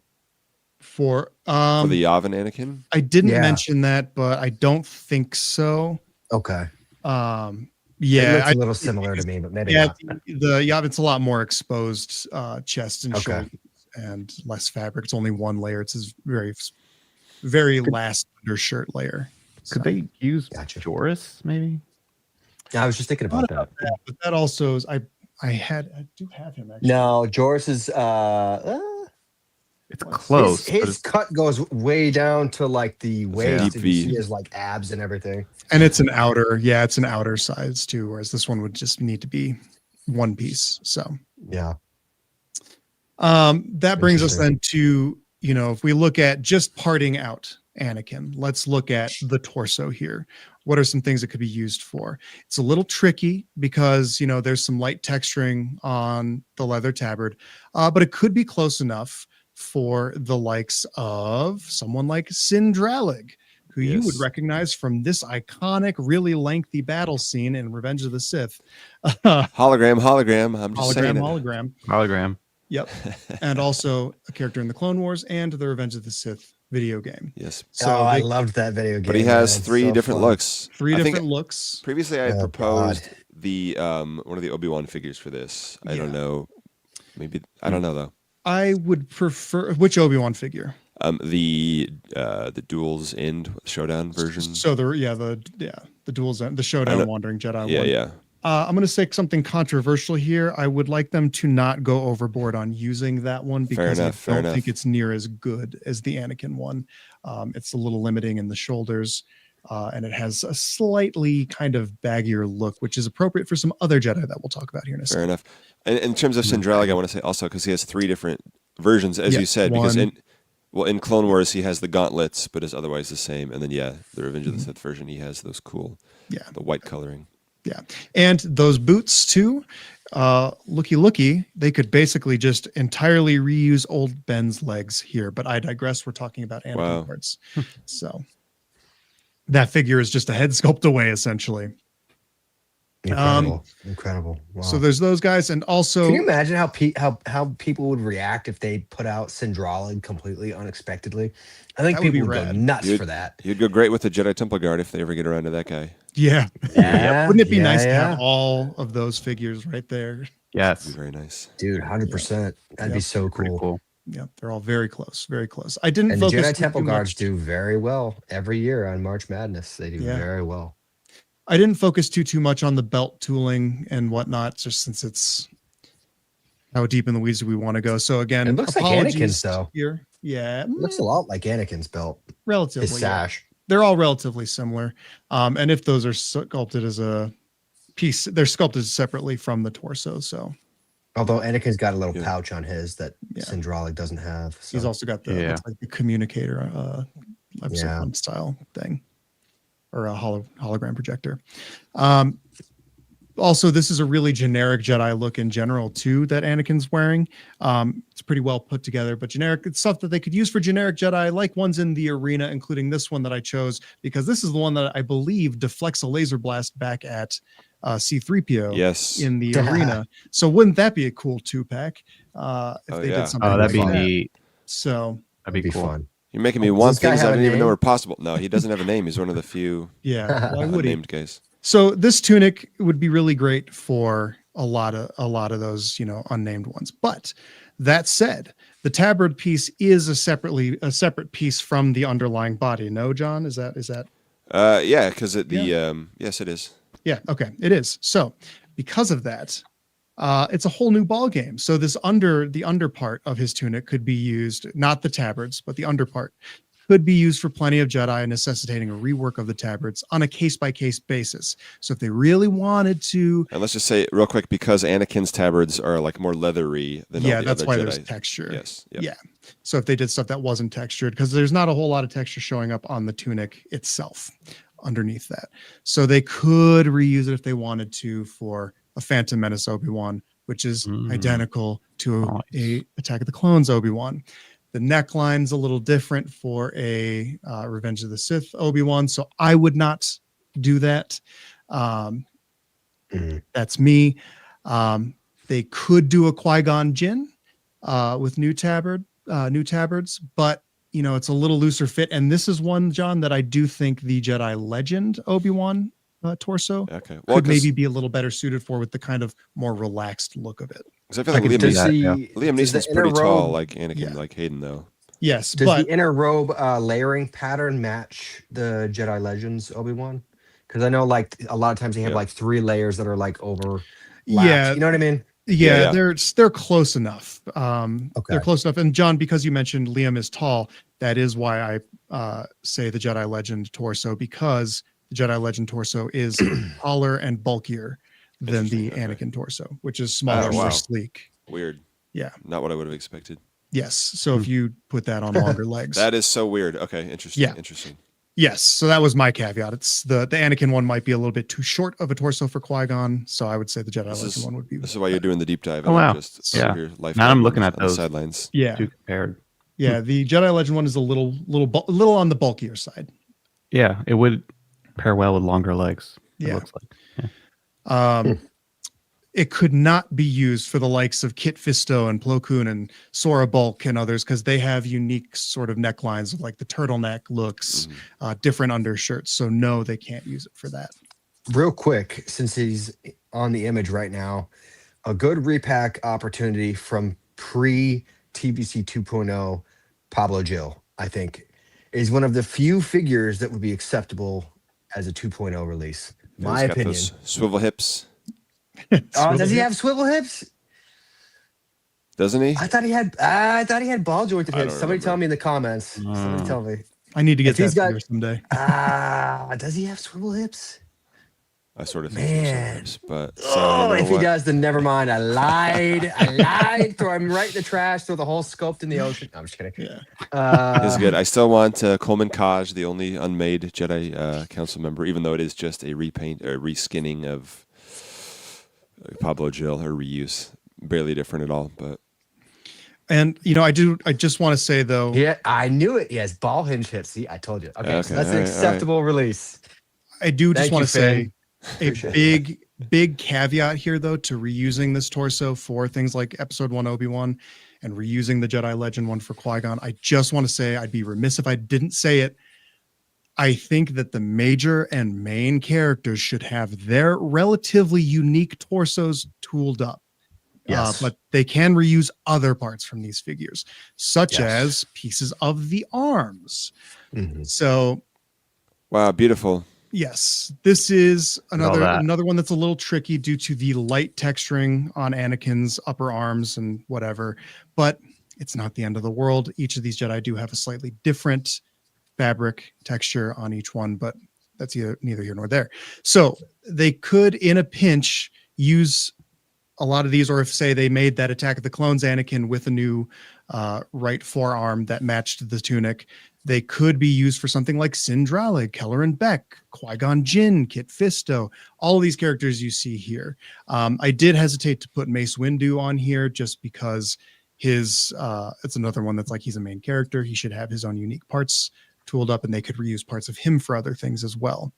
Him and Kelleran Beck could share a lot of parts because they have very similar fabric, similar boots, similar pants, and similar bagginess of their tunic, but not talking about them yet. High Republic Jedi, some Legends Jedi, things that can use these upper arm pieces. So it's a valuable piece of tooling to have these upper arms. Sci-fi dude, Evan, what High Republic Jedi would you want made? Which ones do I not want made? I I want Stellan Gios, which is the one pictured here at the very bottom left with the blue cross guard. He's kind of the Obi-Wan of phase 1 of the High Republic, first, the trilogy of those books. He's one of the main Jedi. There's another Jedi named Elzar Mann that's kind of like the Anakin of that era. I very much would like to see him. Loden Greatstorm, Twilight Jedi. I could name these on and on. Bel Zettifar, who's pictured here, would be great. And some of the other, more wild ones, like Buckets of Blood and not Kelnaka, but Buryaga, Wookie Jedi. Why don't we have a Wookie Jedi in TVC? It's killing me. There's so many. Through that. I'm gonna say hi. Real Brandon quick. is here. Yes, from the. Hey. Hello nice. there, Brandon. We're going over all these wonderful Jedi we can make from Anakin. Yes. Real quick, can we just go back to Trollman's comment? Trollman's. He said he doesn't know who Sindralig is. So, quick lesson on Sindralig. He was the Grand Master Swordsman, right, for the Jedi Order? Was he Yes. not? He was basically the head lightsaber dueling teacher for the Jedi Council. Which is a fun nod to him being played by Nick Gillard, the correct. The choreography. Yeah. Yes. And this is his only appearance in the films, is in the hologram of Anakin. By the way, Anakin's choking someone with his other hand right now. Yes. Just a fun thing to know. So I think that might be Rick McCallum's daughter, I think.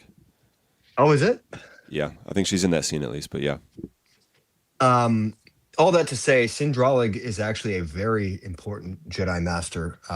He's not just like some guy. Like that's a very important Jedi.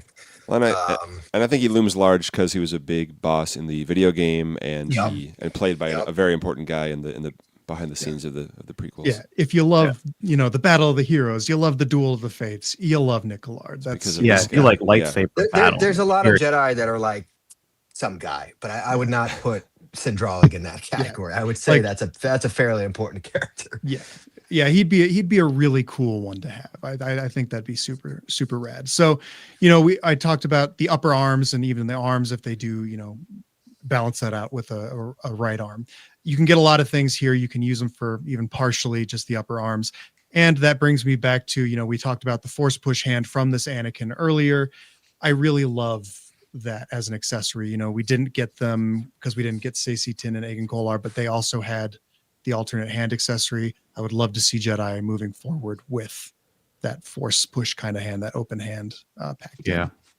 I've always wanted them for like Ahsoka. I think that's a character who could have benefited from that accessory. Yes.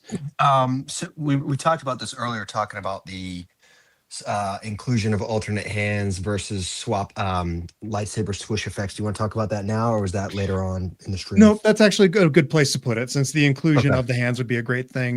Do the swoosh effects, I think, would be really cool. It's a fun addition to the Black Series that gives these figures another sense of motion, another sense of life. Yeah. I don't know, Tyler, you brought it up. Yeah. So, I talked with John Miko and Chris Wansky and Tim from Boss Bounty about running a community poll on sort of what people would like to see if TVC was going to go in that direction, as far as including more in the package, in the bubble, so to speak. Again, I don't want people to think that just because we got a price increase that magically we're going to get all this extra stuff and we're going to get everything we ever wanted.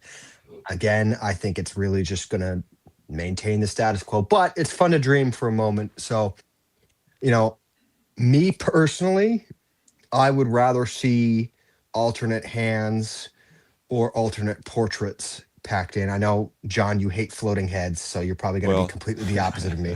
But, I think for TVC, many years ago, about 20 years ago, they did experiment with removable blades from hilts, and unfortunately it didn't go so well because the pegs were so small that they would break off in the hilts. And so, all that to say, I think if TVC was to go with the swooshing lightsaber effect, it would have to be like a whole second blade from hilt to blade included in the pack. And which we're talking about paint deco as well, because the lightsabers have paint deco as well. Yeah.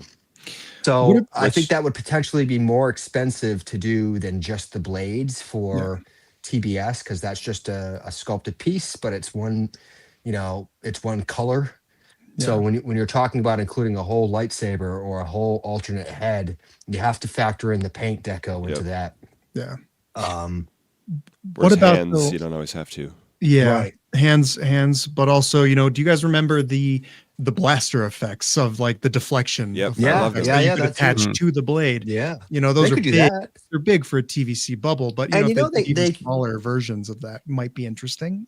They've kind of brought those back too when you talk about they haven't done it in a while, but when you talk about the incinerator trooper with the flames, the deluxe stormtrooper with the e-web and the heavy trooper, those two, the heavy trooper with the rotating the shield. Called? The shield and the rotating cannon thing. I can't remember what it's called. Forgive me, guys, but my mind's fried right now. But all that to say, they have in recent times sort of gotten back to that blast effect thing. It was like Marin's magic Gideon, recently. Marin's magic, Gideon's the electrical effects on his staff, and also Callus. With Callus too. There's a group of figures within this past year that it was like it's every color of the rainbow all lined up. It looked really cool, just very colorful. It adds some color and life to the figures. So So I'll say that I'd like to. Oh, go ahead, Toys. I was just gonna say that I do like the idea of the saber effect coming to TBC. I definitely don't want it to be the peg because that has failed in the past. Yeah, I don't like that at all. I don't think it would work. It can be selective though. So certain characters who are really going to shine with that accessory, like an Anakin variant that comes with that accessory as the saber would be cool. Yeah. I think that might have to, just being honest, not saying I want this to happen, but just being honest, it might push the figure into the deluxe zone. For sure. I would pay that. I would pay that for a bunch of saber accessories in there. With that'd be cool too. Here's a fix. Here's a pitch. Now stop me if this is crazy. So what if it's still just the single plastic swoosh, but it can clip onto the blade, like it's got a little rounded out bit that snaps onto the blade? I don't think it would look right. It might look a little weird because it'd be a layer on top. Like two but it'd look weird from the front side. It'd be thick. I don't think it would possible, work. Though. I get what you're saying, but because then that way it's still a single color plastic, still the big swoosh effect. But the last time they did lightsabers like this in 375 were for those 40th anniversary silver figures, which I know I doubt most of you guys got those, but it was the Titanium series figures. They did some for A New Hope, and then they did a few for Force Awakens, but those were separate. It was like Kylo Ren and Rey and Luke and Vader and Obi-Wan had lightsabers. They were extra lightsabers with swooshing pieces. So it was like two separate sculpted lightsabers like you guys were talking about. And then even for the blasters, they had, Finn and Han had blasters, but they were separate blasters. So instead of just a little piece you would clip on, they did it as an entirely separate thing. Yeah, I did. I love the flash effects, and they're bringing those back for Black Series in the Bespin Luke and Vader 2-pack where it has like the lightsabers hitting each other. It's got like a glowing effect thing. Yeah, those are cool. Yes. I just think if they do invest like a one or two sabers here and there, you have the tooling for it.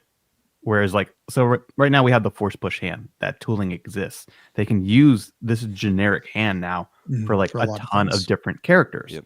If you get a couple swoosh sabers going, you can also start to mix and match some of that stuff too. Just like you were talking about, Evan, with the Attack of the Clones Anakin sabers that he could be using for dueling with Dooku. Real quick, I want to continue on this because I want to talk about characters like Vader. But real quick, Brandon had a question in the chat that I want to address super quick. Well, this is a long topic, but it's a long topic, but two that come to mind for me off the bat. Let me read it for people. A fun, quick ask for the group in chat. Name characters who you think are no-brainer, wanted figures that support previous Haslabs, and are ideally not needing all new tooling. Curious of your thoughts. We've talked about this before. The key point of that message is that supports prior Haslabs. Zane Carrick does not integrate with any of the Haslabs. But anyway. Season 1 and 2 Hera. I'm going to keep banging the drum for Season 1 and 2 Hera. Everything under the waist reused from the Season 3 and 4 version. She just needs new upper half and not even the new head. And then Sabine as well. Same thing. Most of this can be reused for Season 1 and 2. We have this. She needs new hair. She needs the different paint apps. I have it listed elsewhere. I think most of it, the rest of it is the same. I did detailed posts on that. And we'll be doing more Yeah. Don't you worry, Brandon. But two that come to mind for me. Governor Price. Yeah. He can use at least some of the tooling from Deidre. Deidre. Yep. Prefer Obviously better not legs. the legs. Yeah, not the legs. God, the community will kill me if I say we can reuse those legs for females. So definitely new legs. But It was like a people Seinfeld definitely episode. want to see Governor Price in the line. Mhm. And then the other one I was thinking of is Old Man Maul from Rebels. Yep. He could reuse some of Mandalore Maul from the legs down, right? I think. Yes. Yeah. So it's Old- you already Old got it. Man Maul. It's already active in the factory. Busted out. Then And we he has a can few get different cloak. Rebels looks, but yes, Yeah. get that cloak. So Rebels, I'll just rattle them off because we talk about this all the time. Rebels season 1, the rest of the crew, we need Hera Sabine, we need Ezra would be all new, but the rest are easy, and plus those villains. The Inquisitors. Inquisitors. But for the Razor Crest, we need season 1 Grief, which can reuse a lot of season 2 Grief. I think the client would be mostly new. There's a few bunch. We've done a lot of this before. The Cantina, all those masks that share the same parts, just mix and match. We'll be doing posts Grand about. Inquisitor. I'll be doing posts about this. I need to think about this more. but How yes. much of the existing? How much does the Kenobi Grand Inquisitor differ from the Rebels one? I'm trying to remember. It's technically just the live action version of the same thing. It's So an interpretation, a live action Yeah. interpretation. But I know that. I'm talking about his uniform. I think Doesn't isn't there the like uniform look different? I think there's the chest piece is a little different around the midsection. Chest Is that piece, right? Yeah. And then if you had to pick between season 1 as God, that's such This is terrible because I was literally is a putting up my Sophie's Ahsoka choice. cards today, and I was like, Oh. man, I really want that Peridia Ezra. Let me When look will at we that. get that? I bet we'll get the All new right, Ezra. I'm gonna be contentious here. I'm gonna say season 1 Ezra is more important, and the for reason the why. ghost, yes. The reason why is number 1, the ghost. Number 2, we see him in that outfit for a lot more. I think come season 2 of Ahsoka, he's not going to be in that outfit anymore. So I think that is a slightly less important version of the character to have. I still want it. Yeah, I not to still be think it's construed as important. unimportant because it is massively important. it's I don't big in the want to say battle for the unimportant. film. I will say Yeah. less important.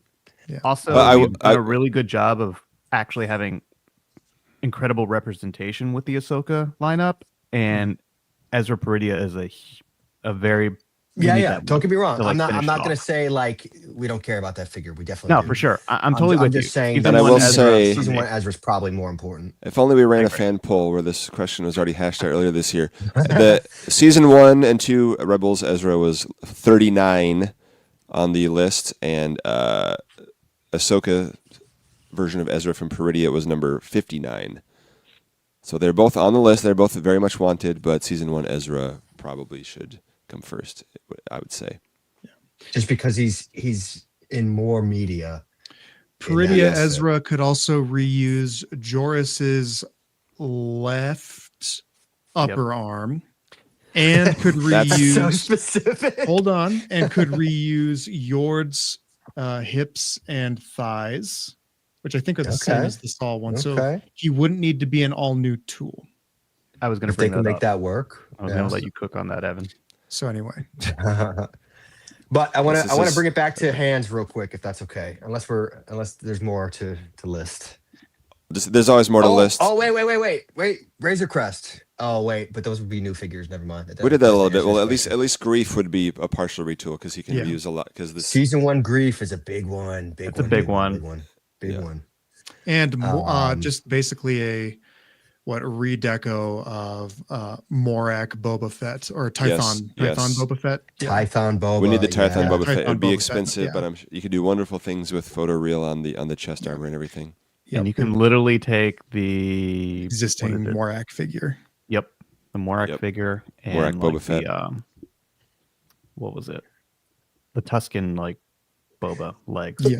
I did I'm like not a a- kit bash. yes. You can Yeah, literally I'm not make as that good figure. at I'm not as good with Jabba Goon tooling, but can anyone think of a retool potential for the barge? Because obviously we'd be remiss if we didn't mention the There's barge. some. Well, like I know everyone's favorite Red Pants guard can use the legs from the Book of Boba Fett. Luke, the Barada. I was talking about this the other day. I don't know if he has fairly generic legs. I almost wonder if you could reuse some of the Imperial officer legs because they're kind of baggy with long almost knee-high boots. And yeah, but they've got the weird job. Maybe Thrawn's legs. No, I'm saying that's what I'm saying. Yeah, the callus ones, and then the Okay. what was the other one? Because Joris, everyone got excited when his legs.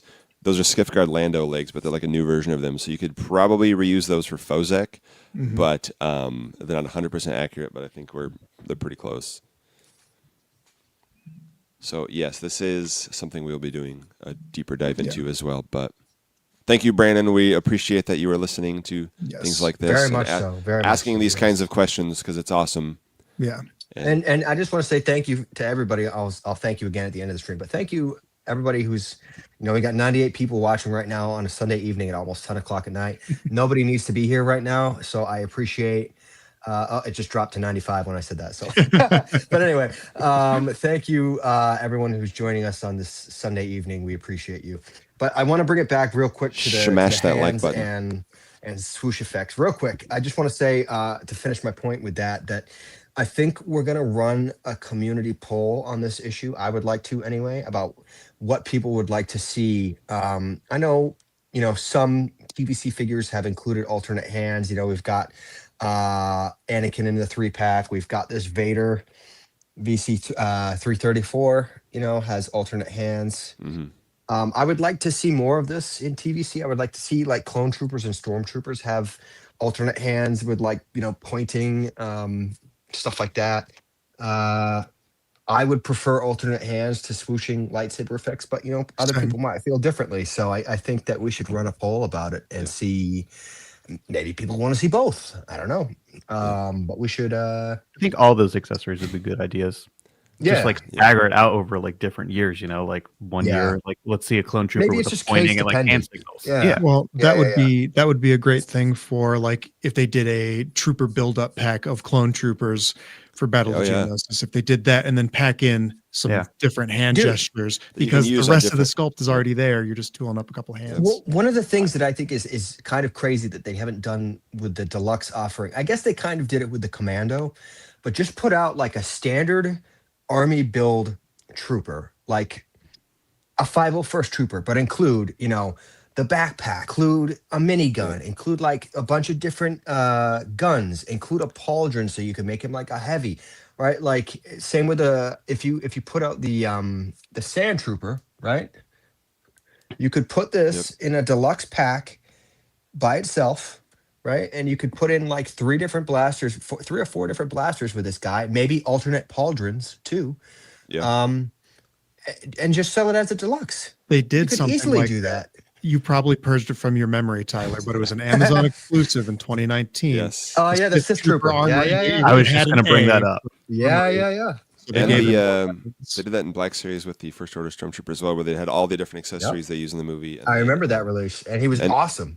That was awesome. It's cool. It's a cool idea that they could be doing something with that. And I'll say real quick, Brandon, thank you. So appreciate the feedback, guys. Missed the first hour plus. We'll catch up on the replay. You got to see all of Evan's great Anakin breakdown. We need all those Anakins in the line right now, please, and thank you. And I'm still not even done. We're not even done yet, so we got on the Haslab train, but I'm always way down. We stopped. I'm always thinking about Haslab stuff. So there will be more. That's on the list of things to get to. So soon. Real quick before we continue, because I know we're about to do that. There's a comment here.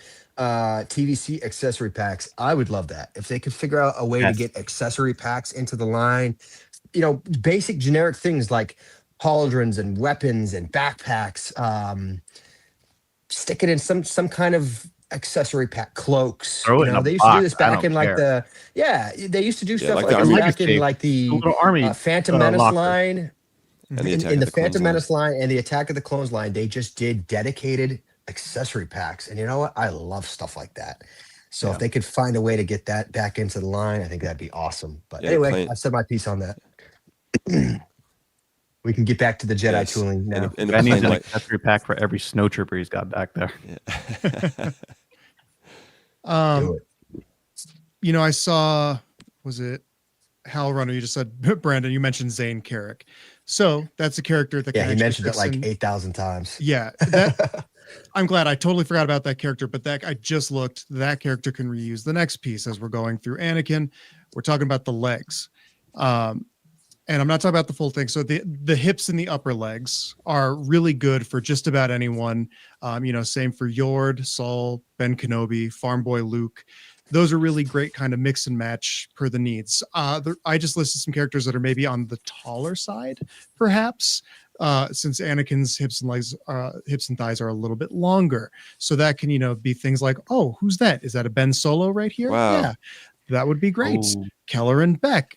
Quinlan Voss, Darth Kaitis from Legends, he's so cool. Yeah, looking, Jason dude. Solo, Qui-Gon Jinn, some High Republic Jedi, Ashred Het, Eth Koth, Darth Mace Nihilus. Windu, Syndralic, I guess, Supreme Leader Kylo Ren, since it's the same outfit as Ben Solo, or the same legs as Ben Solo, Darth Nihilus, some things that are covered by, the longer tunics as well can work. Zane Carrick also falls into this one of the hips and upper legs, so he doesn't need to be 100% newly tooled there. I just want to say real quick, could you imagine how cool a Darth Nihilus card back would be? Be sick. Oh my God, that'd be so awesome. Also, I'm like getting goosebumps thinking about how cool that would be. Tyler, I know you beat the drum of not wanting like a Dagon Gera from Jedi. No. Well, not wanting, but wanting villains from the first one first. You want second sister. Yes. So Anakin's boots and his lower legs. So the boots, lower legs, they're relatively unique. Same with most of our main character Jedi. Mace Windu's boots are unique. Obi-Wan's are unique in terms of to them. Episode 1 or episode 3 Obi-Wan, episode 1 and 2 Obi-Wan, Qui-Gon. They all have distinct boots. Now other characters reuse some of those things. It's kind of like background Jedi. So those can be reused for other characters. I'd like to see them prioritize new tooling that's accurate to main characters. But these lower legs can be used from Anakin because Taron Malicos from Jedi Fallen Order, his boots are exactly the same. There's just a red deco. So they could straight up. That'd be such a cool character, dude. That said, we need a Jedi Fallen Order Cal to fight him, but true. There's that. So half the figure exists. Like I said, we got some of these arm pieces, That's like you're so saying. wild. Some of We've these. got the Stranger's right arm. Probably more than half of left them upper arm. exists. More, So that's an easy one if we just Interesting. can get that Cal. I did not realize that until I was looking around at some of this stuff. All I was saying about Dagon Gera, I want to be very clear about this. I'm not I was trying to discourage that character. What I am saying is that they need to make what the community has specifically asked for 5 years in a row first. Yeah. You've got to go in order of what the community has asked for. Which is the second sister Inquisitor he's talking about. Which is, yes, that we have asked for the second sister Inquisitor for years. So when you put out stuff from the second game before stuff from the first game, it drives me nuts.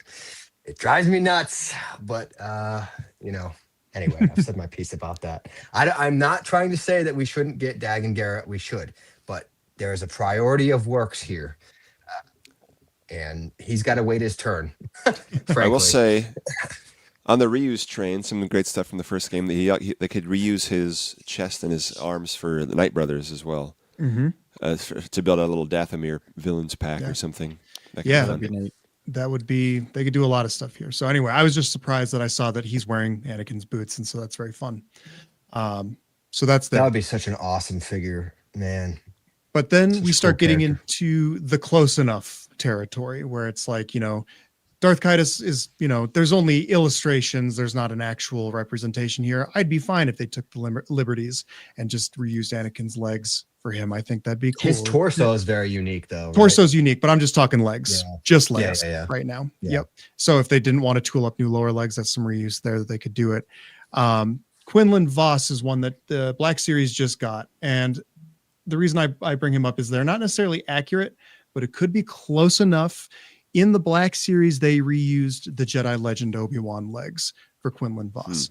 I don't want to see that in the vintage collection because as much as I love the Jedi Legend figure, these legs do need to be retired. The knees are very awkward, very low. Not my favorite. So it's kind of within spirit. I'm trying to think spirit here of would Anakin's legs work, or would something like Yord's work for him because they've got kind of a wrapped appearance and Quinlan has the wrapped forearms as well. So it could tie together.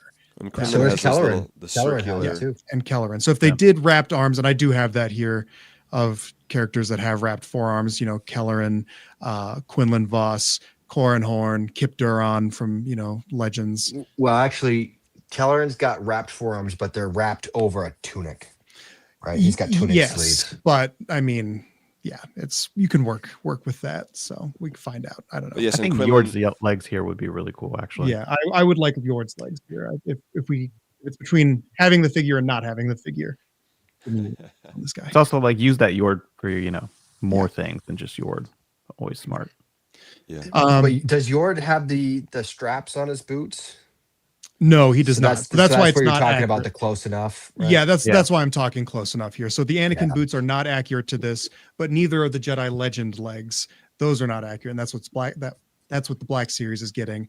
Our version of those legs are not great. So I'm thinking, what's something they could reuse that would maybe capture the spirit of the character, while not necessarily accurate, is still looks dang good. So Base says Yord has good looking legs. Yeah, he works out. Yeah. Did you see that scene? Yeah. But anyway, the reason we're talking about Anakin legs, I know I have a whole lot of thoughts on all these other things. We're just talking with the Anakin tooling as a base here. So that was Quinlan. Another one that I pulled up that was kind of a wild card is Sora Bulk. Could be a fun one if they did Quinlan. This character could use, the Anakin legs. It could even use the old Ben legs underneath soft goods, and could actually reuse the Force Ghost Anakin torso. Fun stuff. If they had the head tooled up already, if they did Battle of Geonosis version, that'd be great too. So anyway, that's a wild card. Is that the best reference image you could get of that guy? It's not. I was in a rush at the end. Come on, man.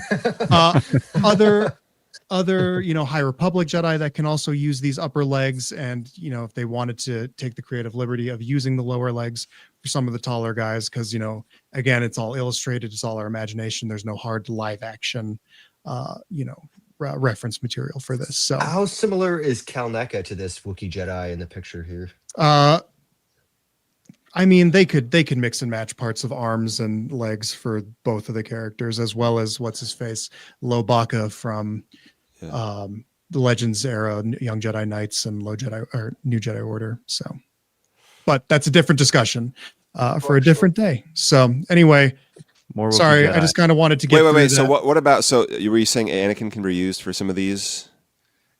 So this was just on the legs section, on the legs, and I've already covered these guys too, and being able to use the upper arms and maybe just generic lower arms too. They could use the Saul and Yord arms as well, but we'll talk about that when I'm talking about what they could get out of characters like Yord specifically. So interesting. Okay.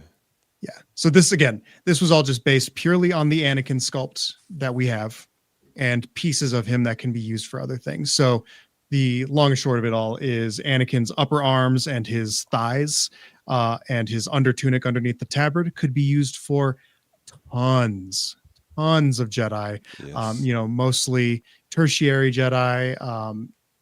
We could even get a couple of the more prominent ones with it. They just need to kind of use their discretion in terms of when it's appropriate. So I don't know. That's my rant. Apologies.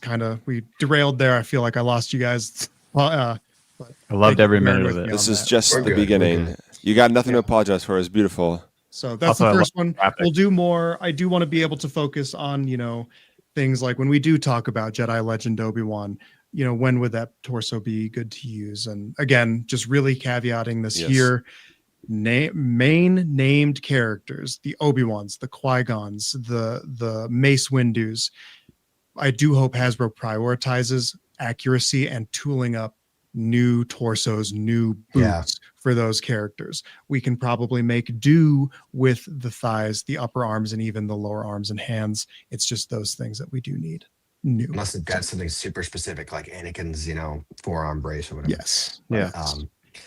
But this is a way have suffered through me talking about Imperial officer rank badges and code cylinders. Not the rank badges again. And, I'll save the pauldrons for another day. So thank you, Evan, because I do actually want these Jedi in the line. The more things that they do as they tool, if they were to tool up more main character torsos and some of those boots, it then becomes a mix and match game if they make everything fairly, modular, that everything can interact, everything can fit together, the possibilities then become endless for them to very easily and low cost make many Jedi, not just from the ones that we see on screen, not just from the ones that are in canon, publishing initiatives or whatever, like High Republic. That's a great way to open the door there. But then they can start really easily just reaching for the shelf and make things from the EU that people want, or things that haven't been made before, from the New Jedi Order, post Return of the Jedi era, from the Old Republic and Knights of the Old Republic sort of things. That really just opens the floor up for anything and everything. And so then Hasbro doesn't have to break the bank to do it. We can get stuff that we want, and it's smart reuse, and they're able to plug and play. So that's the whole point about here. Exponential tooling reuse and expanding that tooling library. Like we've got the new Clone Trooper sculpt, and they can just, oh my God, just run the printer on those things in different colors, right? I mean, and that's the value of expanding the library. It's also, speaking, I didn't do a focus on Dooku. I don't really plan to, but if they did a Tales of the Jedi Dooku for us, as they just did for Black Series, super jealous of that. It's basically reusing the Dooku arms and legs that they already have with a new head and new torso. So if they did that new torso, it would be also infinitely reusable for a lot of humanoid Jedi across legends, across canon, specifically things like Stellan Gios from the High Republic. He has a very similar, they do that overlapping tabard as opposed to side-by-side tabard. It'd be really cool. They could do things like the, Master Saul temple robes or High Republic style. And that's fairly generic enough too, that they can take the creative license to do adaptations of these non-screen characters, to, bring legends to life, bring publishing characters to life in really interesting ways that are still modern, that are still exciting, posable, definitive. That's what we're after here. So yes, I've ranted enough. Thank you guys for putting up we love it. We need it. We took the deep dive, and it was beautiful. Sweet. Thank you. So, yes, I want to know more about the Obi-Wans later, but yes, that's all. I'm saving him for another day. That'll be the next installment of Looney Tunics. So yes, and also, people are saying, there are other non-Jedi characters, such as Cantina characters, Tatooine characters. That's a very good point. Yeah. Yes. There's a lot of just galactic citizens that have that sort of, tunic style outfit to them that just blend in with like your local galactic Well, and that was part of George's reasoning behind it, right. I think. Was, saffron robes, right? Yeah. Yeah. Obi-Wan was in hiding on Tatooine as Tatooine robes. Then Yoda also was wearing Tatooine robes. Then Anakin was also wearing Tatooine robes. I don't know. Anyway. Everybody wants to keep going back to Tatooine. Yeah. But, the reason I do encourage them as well to, when they do tool up new torsos for some of these main characters and whatnot, if they do it in a way that's similar to the Jedi Spirits pack, where it's the neckline as well is swappable, then you are into infinite possibility territory there, because there are a lot of little variances in the necklines. A costume could be almost the same, but the undershirt's different. And there's a lot of the Jedi Council members have that going on, where a lot of it's the same, but just the neckline's different. So Hasbro's very close, and if they just put a little oomph into maybe like 2 or 3 more characters worth of tooling, you then have hundreds of characters you can make for low cost. So love it. Yeah. We got a question from Baymax77 here. I knew you would love this question, Tyler. Yeah. And the answer is no. We've gone over this many, many times. The Imperial Praetorian Guard shares absolutely nothing with the First Order Praetorian Guard. Which is wild, but yeah. However, he does have the torso of the First Order Stormtrooper and at least 4 arms of the Imperial Stormtrooper. There's a little bit of retool there. Are the weapons the same? I'm not 100% sure on that. There's similar vibes. No. I don't know if they're the exact same. They're different. I want the legs, that character very badly. I think the Black Series might have reused legs. I'm not 100% sure on that, but I think at this point I would just prefer they don't do that. But just those legs real quick, we talk about completing the scenes all the time. They've given us so much from Mandalorian season 3. They've given us Paz. They've given us Dark Trooper Gideon, the Commandos. They gave us IG 12, right? Is the one with Grogu in it. Give us IG, we've got Bo-Katan, we've got all the things from this climactic, we got all the different Mandalorians too, the Shriek-Hawks, all these different characters to, focused on that Mandalore battle. We're missing those Praetorians, and we need those. That's a big one. I'm going to shoot this down. Yes. The one that you just highlighted there, John. Did they not reuse those Praetorian legs? No. The Black Series one, reusing the TLJ legs. I don't want that for us, because for us, those legs are old, outdated. They don't have rocker ankles. Yeah. So or the proper new articulation. Correct. Yeah. All that to say, please don't forget about those, Hasbro. We still want those. Yeah. I still want those very badly. It's like, as we talked about earlier, completing Haslabs with things, and then we touched on it, completing the teams, themes, and scenes of, Peridia Ezra as well. So it's complete the world. Complete the crew should be the next theme after Battle of Geonosis. And Dion Millsap says, isn't he on Yak Face's rumor list? Nothing is. Refresh that browser. The rumors have all disappeared. He's gone. So nobody knows. Anyway. All right, 2 hours and 9 minutes into this stream. Is there anything else that we need to cover? Want to cover? Quick question time. Yeah, or how badly did I mess anything up? So you did great. Everybody loved it. Everybody say thank you, Evan, in the chat. And if you have any questions, great job, Evan. Really good job. Yes, I truly did not know that Obi-Wan's torso was taller than Anakin. So now I was like, there's no way they can reuse that. But there's some variants. Yeah, that was worthy of recognition in the Jedi Order. You say as you're about to order my execution. So. Any questions real quick? We'll do about 5 minutes of questions. What do we think will be the first Wookiee Jedi? I don't know. I hope we get some. See, speaking of tooling reuse, I hope the Chewbacca, his new legs, get some reuse. Yeah, that would be nice. Here's a really one from Howl Runner. Can we address Howl Runners real quick? Holiday figures. TVC holiday. No. All right, let me expand on that a little bit. The Black Series gets like 40 or 50 more figures a year than we do, right, Evan? But by the numbers. I haven't kept track the past couple of years, but it's up there. It's a lot more than a lot more. So if we had such a rich, expansive line with the budget that Black Series had, and we had the wiggle room to be able to afford crazy, silly things like that, that'd be one thing.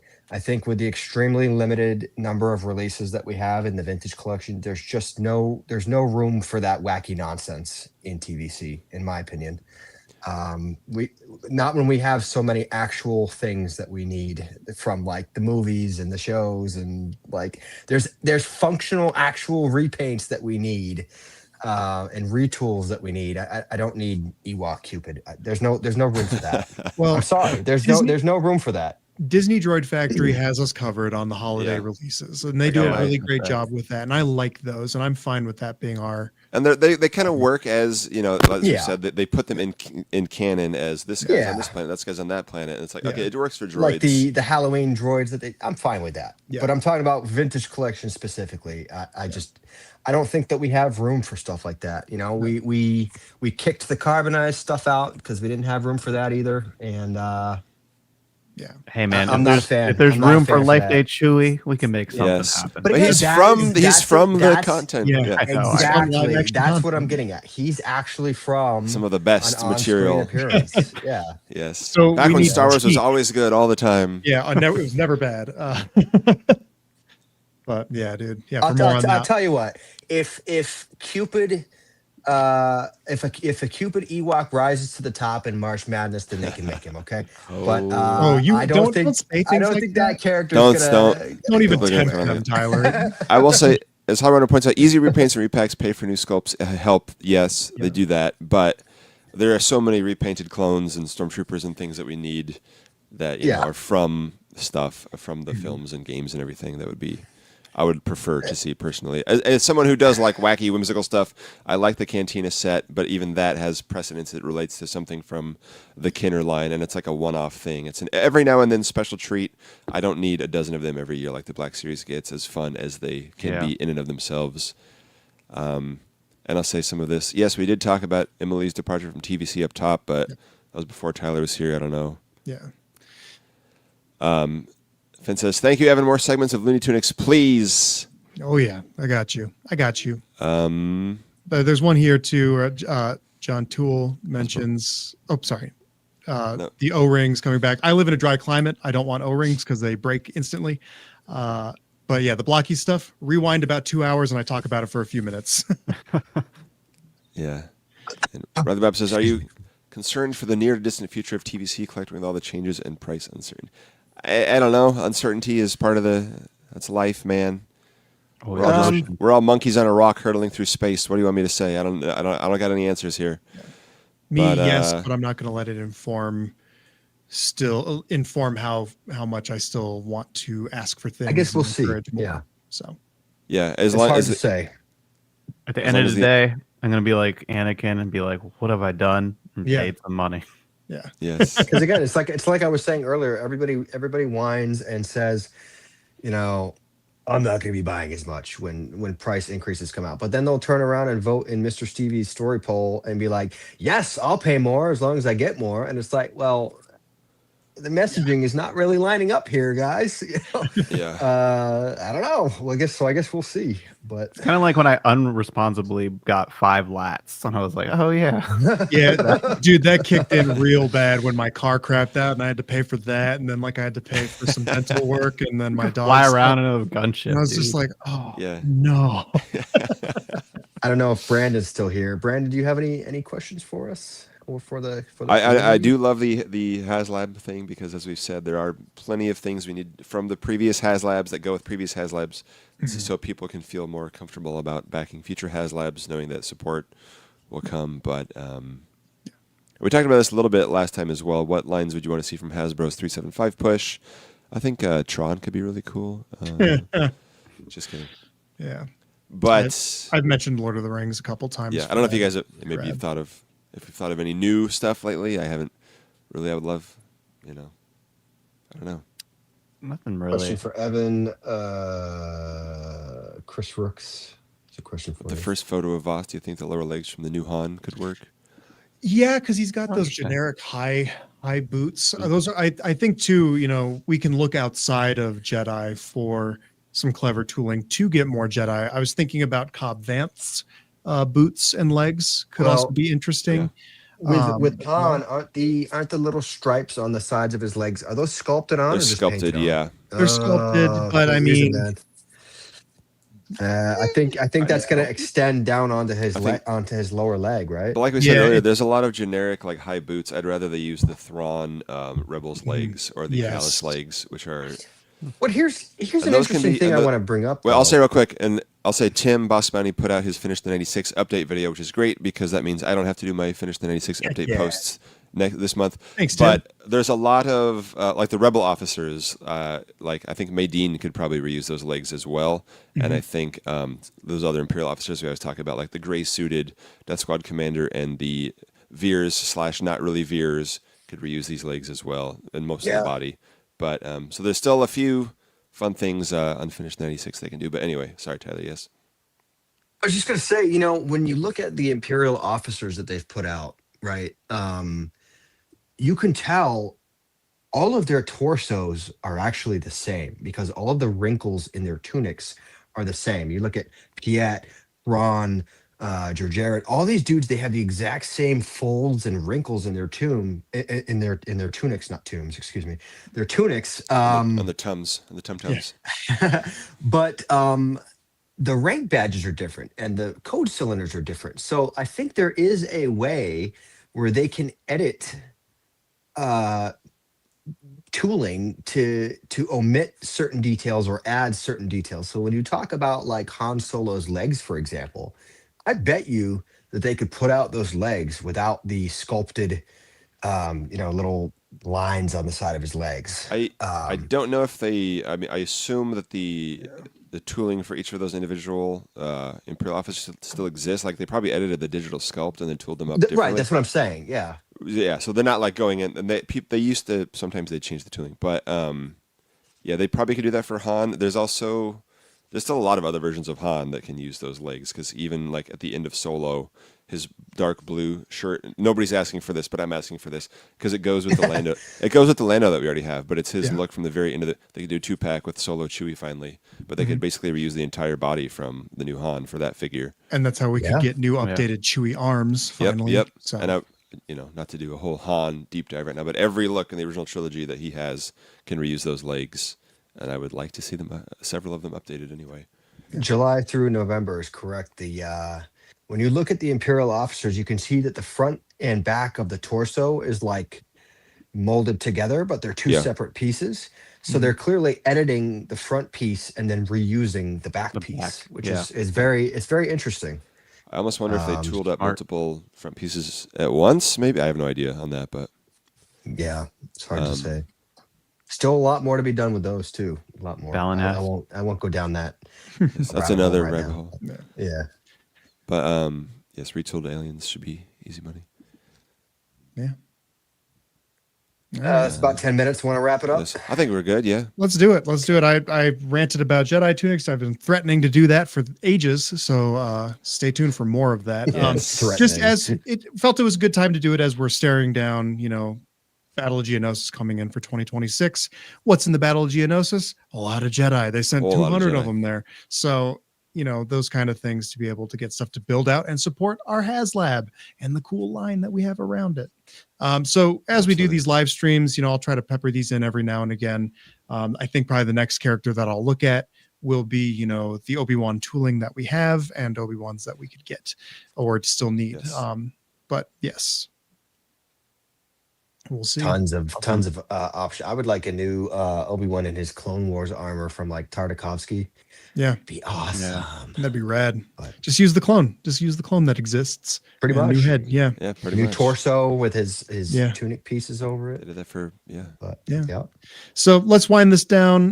Toys are the way. What have you been up to? And since the last time we chatted less than a month ago, what have I been up to? I don't know. I got the TIE fighter, Vader's TIE. Reviewed that. Put up some cards in this room. Just been kind of chipping away at putting stuff up in this room. So much stuff. You cooking up any new photography, or what's in the video pipeline for you? Nothing too much in the video pipeline. I'm probably going to do a live stream on my channel in the coming weeks. Still kind of got to figure out when I want to do that. And probably, I don't know, some random diorama tutorial again. Sweet. I just did one of those that a bunch of people were asking about, like how I built some landing platforms back there. So I did like a in-depth how I do that. So that was cool. Sweet. Awesome. Love it, man. Love it. And then where can folks find you? Just so, people should be subscribed to your channel. They should be following you, but where can they do that? They can find me at Toys of the Way here on YouTube or on Instagram. Sweet. Then John, Tyler, anything from you guys? In order to find Mr. us. Mustache. I'm still seeing more great questions. We got to do a deep dive on the rest of the unmade Cantina characters. We did a lot of Cantina content last year when it was about to come out, but that is something else worth going over. Take a look at that. Another Obi-Wan on the Mando body. There's so many great releases we could do, but it's an easy one. They could start that there and do an Revenge of the Sith Obi-Wan head on the Mando body, and then bing bang boom. They don't have to classify Obi-Wan as an all new figure. They've got the head. They've got some arm pieces. Riley Bob had a good one. We should do a solid video about Brandon's questions. So I don't want to speak for you guys. I'm pretty sure our plan is the next stream that we're going to do is on December 13th, right? Somewhere in there. So, that is let me look at my calendar real quick. That is a Saturday. I think the plan is for our next stream to be on December 13th, and we are going to do our end of the year in review wrap up, where we talk about our thoughts about all the releases, our hopes for next year and the years to come, and the best and worst of the year and all that stuff. It's one of my favorite streams annually because we talk about all the wonderful things that they did and also some of the misses that they did, What made you sigh this year, bro? Yeah. Yeah. What made Tyler sigh? But I'm looking forward to that. I don't think we're going to have any streams until then. At least I don't think I'll be present for any, but No. Lewis might finally be available on the next one. I believe that's the plan currently. Yeah. And if But you need that's your not streaming fill, the Last Figure Standing guys are streaming the next 2 Saturdays. So remember to vote in the final rounds of that. As I said up top, the current round ends Wednesday, and there's another round the Saturday to Wednesday after that. So go follow them and check them out for more. Check out Black Series Most Wanted for that. Sorry, Tyler, but gotta plug that as well. And then start thinking about March Madness. And does the mustache have anything to say for itself? It will say, "Thank you once again, Ben, for sweet Simalu. I love him so much. I can't believe I have this in my collection. That's amazing. Thank you so much." That's so cool. Such a cool custom, man. Yeah, it was awesome. So and fun. it'll be lots more on the Haslab. There's always more. We always want more, and we're always going to tell you what more we want coming soon. So stay tuned. Follow us at SWTVC on Instagram, all that stuff. Evan will tell you more about that right now. Yes, we I just want wanna say more. Thank you all for attending and joining us on this Sunday evening, especially so late at night. We really appreciate everyone who came to chat with us and pose questions, and especially Brandon tuning in. Super cool to have a brand team member on our stream. So in the comments on our stream, you know what I mean. But thank you all, and I'll let Evan do the outro now. So Yes, in the spirit of thanking people, Toys Are the Way. Thank you for making time to join us on this stream, letting us monopolize your Sunday night. Thank you, man. Thanks for Always a having me. pleasure having you. Love it. Speaking of wanting more, we always want more likes, subscribers, all that fun stuff. Make sure you've done that on this video. You've hit liked. Make sure you have subscribed to our channel, SWTVC on YouTube, as well as to our Instagram home on, you guessed it, Instagram. And it is, shocker, at SWTVC on Instagram. All that fun stuff. Really, that's about it. Thank you, everybody. And I'm just going to sign this off here with the usual, that's all, folks. But as always, back 375, back TVC, keep 375 alive, and may the force be with you. Thank you, friends.